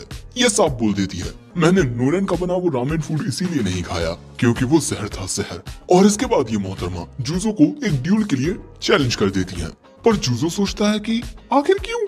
अब देखो, यूनिकॉर्न जो इलाइट ग्रुप है उसके मेंबर्स जूजो को क्यों चैलेंज कर रहे हैं, क्योंकि वो नोरेन के फियांसी बनना चाहते हैं। पर ये तो एक मोहतरमा है। तो देखो, मोहतरमा का कुछ ऐसा प्लान है, अगर जूजो जीत जाता है तो वही नोरेन का बॉयफ्रेंड रहेगा, लेकिन अगर मोहतरमा जीत जाती है तो जूजो नोरेन का बॉयफ्रेंड नहीं रहेगा, यानी कि जो बॉयफ्रेंड का प्लेस है वो खाली हो जाएगा। नोरेन पूछती है, पर तुम ऐसा क्यों करोगी, इसमें तुम्हारा क्या फायदा। वो कहती है, मेरा फायदा है, मैं कुछ जानना चाहती हूँ। तेनमा के साथ उस मुकाबले के दौरान तुम जीते थे, है ना, क्योंकि तेनमा के पैर में चोट थी, पर मैंने वो मुकाबला देखा था। बात इतनी सीधी नहीं जितनी दिखती है। तुम में एक अलग काबिलियत है जूजो, और उस दिन जब तुमने मेरी दूसरी पर्सनैलिटी की जान बचाई तो वो भी तुम्हें बहुत पसंद करने लगी। और क्योंकि हम दोनों पर्सनैलिटीज ही तुम्हें पसंद करती हैं, इसीलिए आई लव यू जूजो। ये सुन सभी दंग रह जाती हैं, पर ओतोहिमे भी ये देख हैरान होती है कि जूजो का रिएक्शन तो बड़ा फुद्दू है। जूजो उसे बताता है कि देखो, अगर मेरा और नोरेन का ब्रेकअप भी हो गया तब भी मैं तुम्हें डेट नहीं करूंगा, क्योंकि मेरा किसी को भी डेट करने का कोई इरादा नहीं है। और नोरेन को डेट करना, वेल, वो एक अलग बात है, इसीलिए आई एम सॉरी, मैं तुम्हें डेट नहीं कर पाऊंगा। भाई ने बड़ी फिल्मी अंदाज में उसे रिजेक्ट कर दिया। लेकिन ये देख ओतोहिमे और भी ज्यादा एक्साइटेड हो जाती है। वाह, तुमने कितने कूल अंदाज में मुझे रिजेक्ट किया। लेकिन मैं हार नहीं मानने वाली, because I like you. Noren कहती है, तुम कैसी बात कर रही हो, तुम्हें दिखता नहीं कि हम दोनों डेट कर रहे हैं। वो कहती है, तो क्या हुआ, अगर उस बंदे की एक गर्लफ्रेंड है जिसको मैं पसंद करती हूँ, मुझे तो इस बात से कोई फर्क नहीं पड़ता। और आखिर में जीतता वही है जिसमें ज्यादा बेहतर काबिलियत होती है, और मुझे खुद पर पूरा यकीन है कि मैं ऐसे अपने प्यार में दीवाना बना दूंगी। सो अब यहाँ नोरेन कहती है, अगर ऐसी बात है तो ठीक है, हम एक डील करते हैं तुम्हारी शर्तों पर। अगर मैं जीती तो तुम जूजो से दूर हो जाओगी। वो कहती है, ठीक है, लेकिन अगर मैं जीती तो जूजो मेरा, और तुम फिर हमारे रास्ते में नहीं आओगी। जूजो हैरान होकर कहता है, मेरे लिए लड़ाई हो रही है, पर कोई मुझसे भी तो पूछो कि मैं क्या चाहता हूँ। देखो नोरेन, तुम्हें कुछ भी करने की जरूरत नहीं है, मैं इसे बार बार मना करता रहूंगा। पर वो कहती है, मैं जानती हूँ कि तुम इसे बार बार मना कर दोगे, पर मैं इसे बार बार तुम्हारे पीछे आता देख नहीं सकती। ओतोहिमे कहती है, ठीक है, चलो अब कॉन्टेस्ट के रूल्स डिसाइड करते हैं। देखो, क्योंकि मैं यूनिकॉर्न ग्रुप का हिस्सा हूँ, इसीलिए मुझे जूजो को चैलेंज करना ही पड़ेगा। इसीलिए हम तीनों मुकाबला करेंगे, लेकिन हार जीत का मुकाबला होगा मेरे और नोरेन के बीच। और दोस्तों, ये चैलेंज होगा सर्फिंग का। और इसके बाद जब ओतोहिमे जूजो को चूमने के लिए उसके पास जाती है तो इससे नोरेन को गुस्सा आता है। लेकिन इसके बाद हमें जानने को मिलता है कि नोरेन ने तो पहले कभी सर्फिंग की ही नहीं, साथ ही हमारे भांडू ने भी कभी सर्फिंग नहीं की। सो अब इसीलिए इस ग्रुप की सभी लड़कियां एक प्लान बनाती हैं। देखो, जैसे हालात हैं, तुम दोनों का जीतना मुश्किल ही नहीं नामुमकिन है, और अगर तुम लोग जीतना चाहते हो तो तुम लोगों को करनी होगी बहुत ही कड़ी स्पेशल ट्रेनिंग। और ये ट्रेनिंग करने के लिए हम जाएंगे बीच पर। जो सुन ये सब कहते हैं, ठीक है, अब अगले सीन में हम जुजो को देखते हैं जो सोच रहा था क्या यार मैं इस स्यापे में फंसता जा रहा हूँ। पर कोतेत्सु यहाँ कुछ नोटिस करता है। बॉस, आप पहले से बहुत बदल चुके हो। पहले आप छोटी छोटी बातों पर मुझ पर गुस्सा करते थे, यहाँ तक कि रॉन्ग सिगरेट पैकेट लाने पर भी आप मुझे कूट देते थे। जुजो कहता है उस क्लब में ज्वाइन होने के बाद मैं काफी बदल गया हूँ शायद। वैसे ट्रेनिंग कैंप पर जाने से पहले ना मुझे तुम्हारी एक मदद चाहिए। हमें जानने को मिलता है कि जुजो के स्कूल में एक पेरेंट टीचर मीटिंग है, पर जुजो के पास तो कोई पेरेंट ही नहीं है। कोतेत्सु के दिमाग में एक शाना आइडिया आता है। आप चिंता ना करें, मैं सब संभाल लूंगा बॉस। अब अगले दिन स्कूल की छुट्टी के बाद जब सभी बच्चे जा रहे थे, जुजो पूछता है तुम पेरेंट टीचर मीटिंग में जा रहे हो? शिन बताता है नहीं, बल्कि मैं यहाँ नोरेन का इंतजार कर रहा हूँ। उस रामेन कंपटीशन के बाद हम दोनों एक दूसरे को और ज्यादा समझने लगे हैं। आज नोरेन की माँ आने वाली है, उनके सामने मैं एक अच्छा इंप्रेशन बनाना चाहता हूँ। आखिर मैं उनका होने वाला दामाद हूँ। जुजो कहता है तू जानता है ना कि वो चैलेंज मैं जीता था, मैं हूँ नोरेन का फियांसी। अब इसके बाद जुजो एजी से मिलता है जो अपने भाई के आने का इंतजार कर रहा है। तभी यहाँ ये दोनों लड़कियां आ जाती हैं। वैसे आज इनकी पेरेंट्स मीटिंग नहीं है, पर हाँ हमारे जुजो की है। लेकिन तभी ये नोटिस करती हैं कि यहाँ तो एजी भी है और यहाँ एजी इनसे ड्राइंग्स बनाकर और लिखकर बात करता है, क्योंकि एजी ज्यादा बोलता नहीं है। रेखा कहती है तुम्हारी ड्राइंग्स तो बहुत अच्छी हैं, मेरे लिए क्यूट सी बिल्ली बना दो। और हमारा एजी कुछ ऐसी ड्राइंग बनाता है। रेखा कहती है तुम तो कमाल के आर्टिस्ट हो। लेकिन तभी काजुमा यहाँ आ जाता है और वो और एजी यहाँ से चले जाते हैं। वेल दोस्तों, देखकर साफ पता चलता है कि यहाँ पर रेखा एजी की दीवानी हो चुकी है। लेकिन जुजो यहाँ सोच रहा था कि आखिर ये कोतेत्सु करने क्या वाला है। कहीं उसने इस मीटिंग के लिए एरी से तो नहीं पूछा ना। और अगले ही पल में हम देखते हैं कि कोतेत्सु खुद ही जुजो की माँ बनकर आ जाता है और यही देख जुजो दंग रह जाता है। और इसके बाद नाटक शुरू होता है। ओह वाह, मेरे बेटे की तुम जैसी प्यारी लड़कियां दोस्त हैं, इसका हमेशा ख्याल रखने के लिए शुक्रिया। जुजो का यहाँ पर भेजा फ्राई हो रहा था, पर कोतेत्सु इशारा करता है कि बॉस मैं सब संभाल लूंगा। और इसके बाद कोतेत्सु इन दोनों को कुछ कैंडीज देता है और इसके बाद वो पेरेंट्स मीटिंग अटेंड करते हैं। इन्हें देख टीचर को लगता ही नहीं कि ये दोनों माँ बेटे हैं। वेल मैम, आप तो काफी यंग हैं, आप इसकी बड़ी बहन लगती हैं। वो कहता है ओह थैंक्स। और यहाँ टीचर की हर एक बात पर कोतेत्सु जुजो को कूट रहा था। लगता है मौका देखकर वो भड़ास निकाल रहा है। और इस पूरी मीटिंग में इसकी कुटाई होती रहती है। अब इनकी मीटिंग खत्म होते ही यहाँ नोरेन आती है अपनी माता जी के साथ, और अब यहाँ इनका इंट्रोडक्शन वगैरह होता है। और यहाँ जुजो और नोरेन एक दूसरे की माँ को देखते हैं, मतलब नोरेन के लिए तो ये जुजो की माँ ही है। और इसी तरह इनकी थोड़ी बहुत बातचीत होती है और फिर यहाँ से निकल लेते हैं। बॉस, मैंने कमाल का नाटक किया ना? वो कहता है हाँ बहुत कमाल का, इतना कमाल का कि मैं तुम्हें मारना चाहता हूँ। वैसे तुम मेरे बिना ही घर चले जाओ, मैं कुछ वक्त के लिए तन्हाइयों में वक्त गुजारना चाहता हूँ। जिसके बाद हम इस खूबसूरत शाम को देखते हैं। वाकई काफी खूबसूरत है। जुजो टेरेस पर अकेला था और वो टीचर की एक बात को याद कर रहा था कि आपके बेटे ने अब तक अपने फ्यूचर के बारे में कुछ नहीं सोचा है। मैं मानता हूँ वो काफी यंग है, पर फिर भी उसे अपने फ्यूचर के बारे में सोचना शुरू कर देना चाहिए। जुजो कहता है मेरा फ्यूचर, वैसे देखा जाए तो मैं 40 साल का हूँ, पर अब फिर से मुझे अपने फ्यूचर के बारे में सोचना है। लेकिन देखा जाए तो हर किसी का कोई ना कोई सपना है। जैसे रोनन एक रामेन शॉप खोलना चाहती है, जो एक डॉक्टर बनना चाहता है, और तन्मा एक स्पोर्ट्समैन। वैसे देखा जाए तो हर किसी का कोई ना कोई सपना है, पर मैं एक अधेड़ उम्र का आदमी, मेरा कोई सपना नहीं है। अब जब वो ये सब सोच ही रहा था तभी यहाँ चिसातो आ जाती है। वेल हमें जानने को मिलता है कि चिसातो की भी आज एक मीटिंग थी टीचर के साथ, जिस पर वो टीचर के साथ अपने करियर को लेकर बात करने वाली थी। और अब मीटिंग के बाद वो यहाँ ताजी हवा लेने के लिए आई है। जुजो पूछता है आप तो शायद एक कुकिंग स्कूल में जाओगी, है ना? वो कहती है नहीं तो, बल्कि मैं तो एक रेगुलर हाई स्कूल में जाऊंगी। देखो मैं मानती हूँ कि मुझे कुकिंग करना पसंद है, पर इसका मतलब ये नहीं कि मुझे एक शेफ बनना है। वेल सच कहूँ तो मैंने अब तक अपने फ्यूचर गोल के बारे में सोचा नहीं है। जब मैं हाई स्कूल में जाऊंगी तो वहाँ मेरे पास बहुत सारे ऑप्शंस होंगे और शायद तब मैं अपना फ्यूचर ज्यादा बेहतर तरीके से डिसाइड कर पाऊंगी। और शायद कॉलेज में और बेहतर ढंग से। और वैसे भी हम स्टडी इसीलिए तो करते हैं ताकि हमें पता चल सके कि हमारा किस चीज में इंटरेस्ट है और हम क्या करना चाहते हैं। अब ये बात सुन जुजो कुछ सोच में पड़ जाता है कि अगर वो अपनी पुरानी बॉडी में होता तो उसके लिए सिर्फ एक काम था, असैसिन का। पर अब वो एक बच्चा बन गया है। पर बच्चा बनने के बाद उसने कई सारी नई चीजें देखी हैं, उन्हें एक्सप्लोर किया है, ऐसे दोस्त बनाए हैं जिनके कुछ सपने हैं। इसका मतलब असैसिनेशन के अलावा मेरा भी एक नया सपना हो सकता है। एक नया फ्यूचर, शायद एक नई जिंदगी, शायद एक बेहतरीन जिंदगी।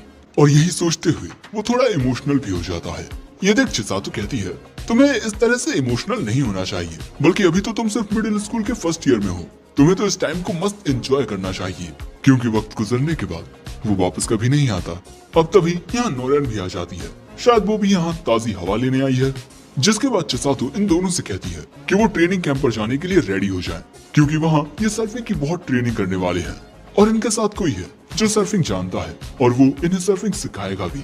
लेकिन उस शख्स के बारे में चिसातो इन्हें अभी नहीं बताती।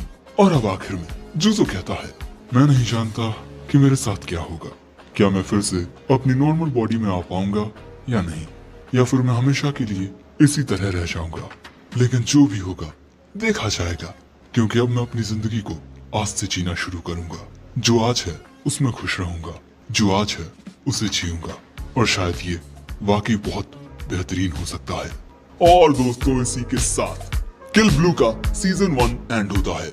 और हाँ, इसका सीजन 2 भी कंफर्म हो चुका है, कब आएगा वो नहीं पता। वैसे तुम्हें अगर ये स्टोरी अच्छी लगी हो तो कमेंट करके जरूर बताना, साथ ही वीडियो को लाइक करके हाइप जरूर कर देना। और अब रेगुलर वीडियोस आएंगी तो चैनल को सब्सक्राइब भी कर लो। मैं मिलता हूँ जल्दी एक नए वीडियो में, तब तक के लिए सायोनारा।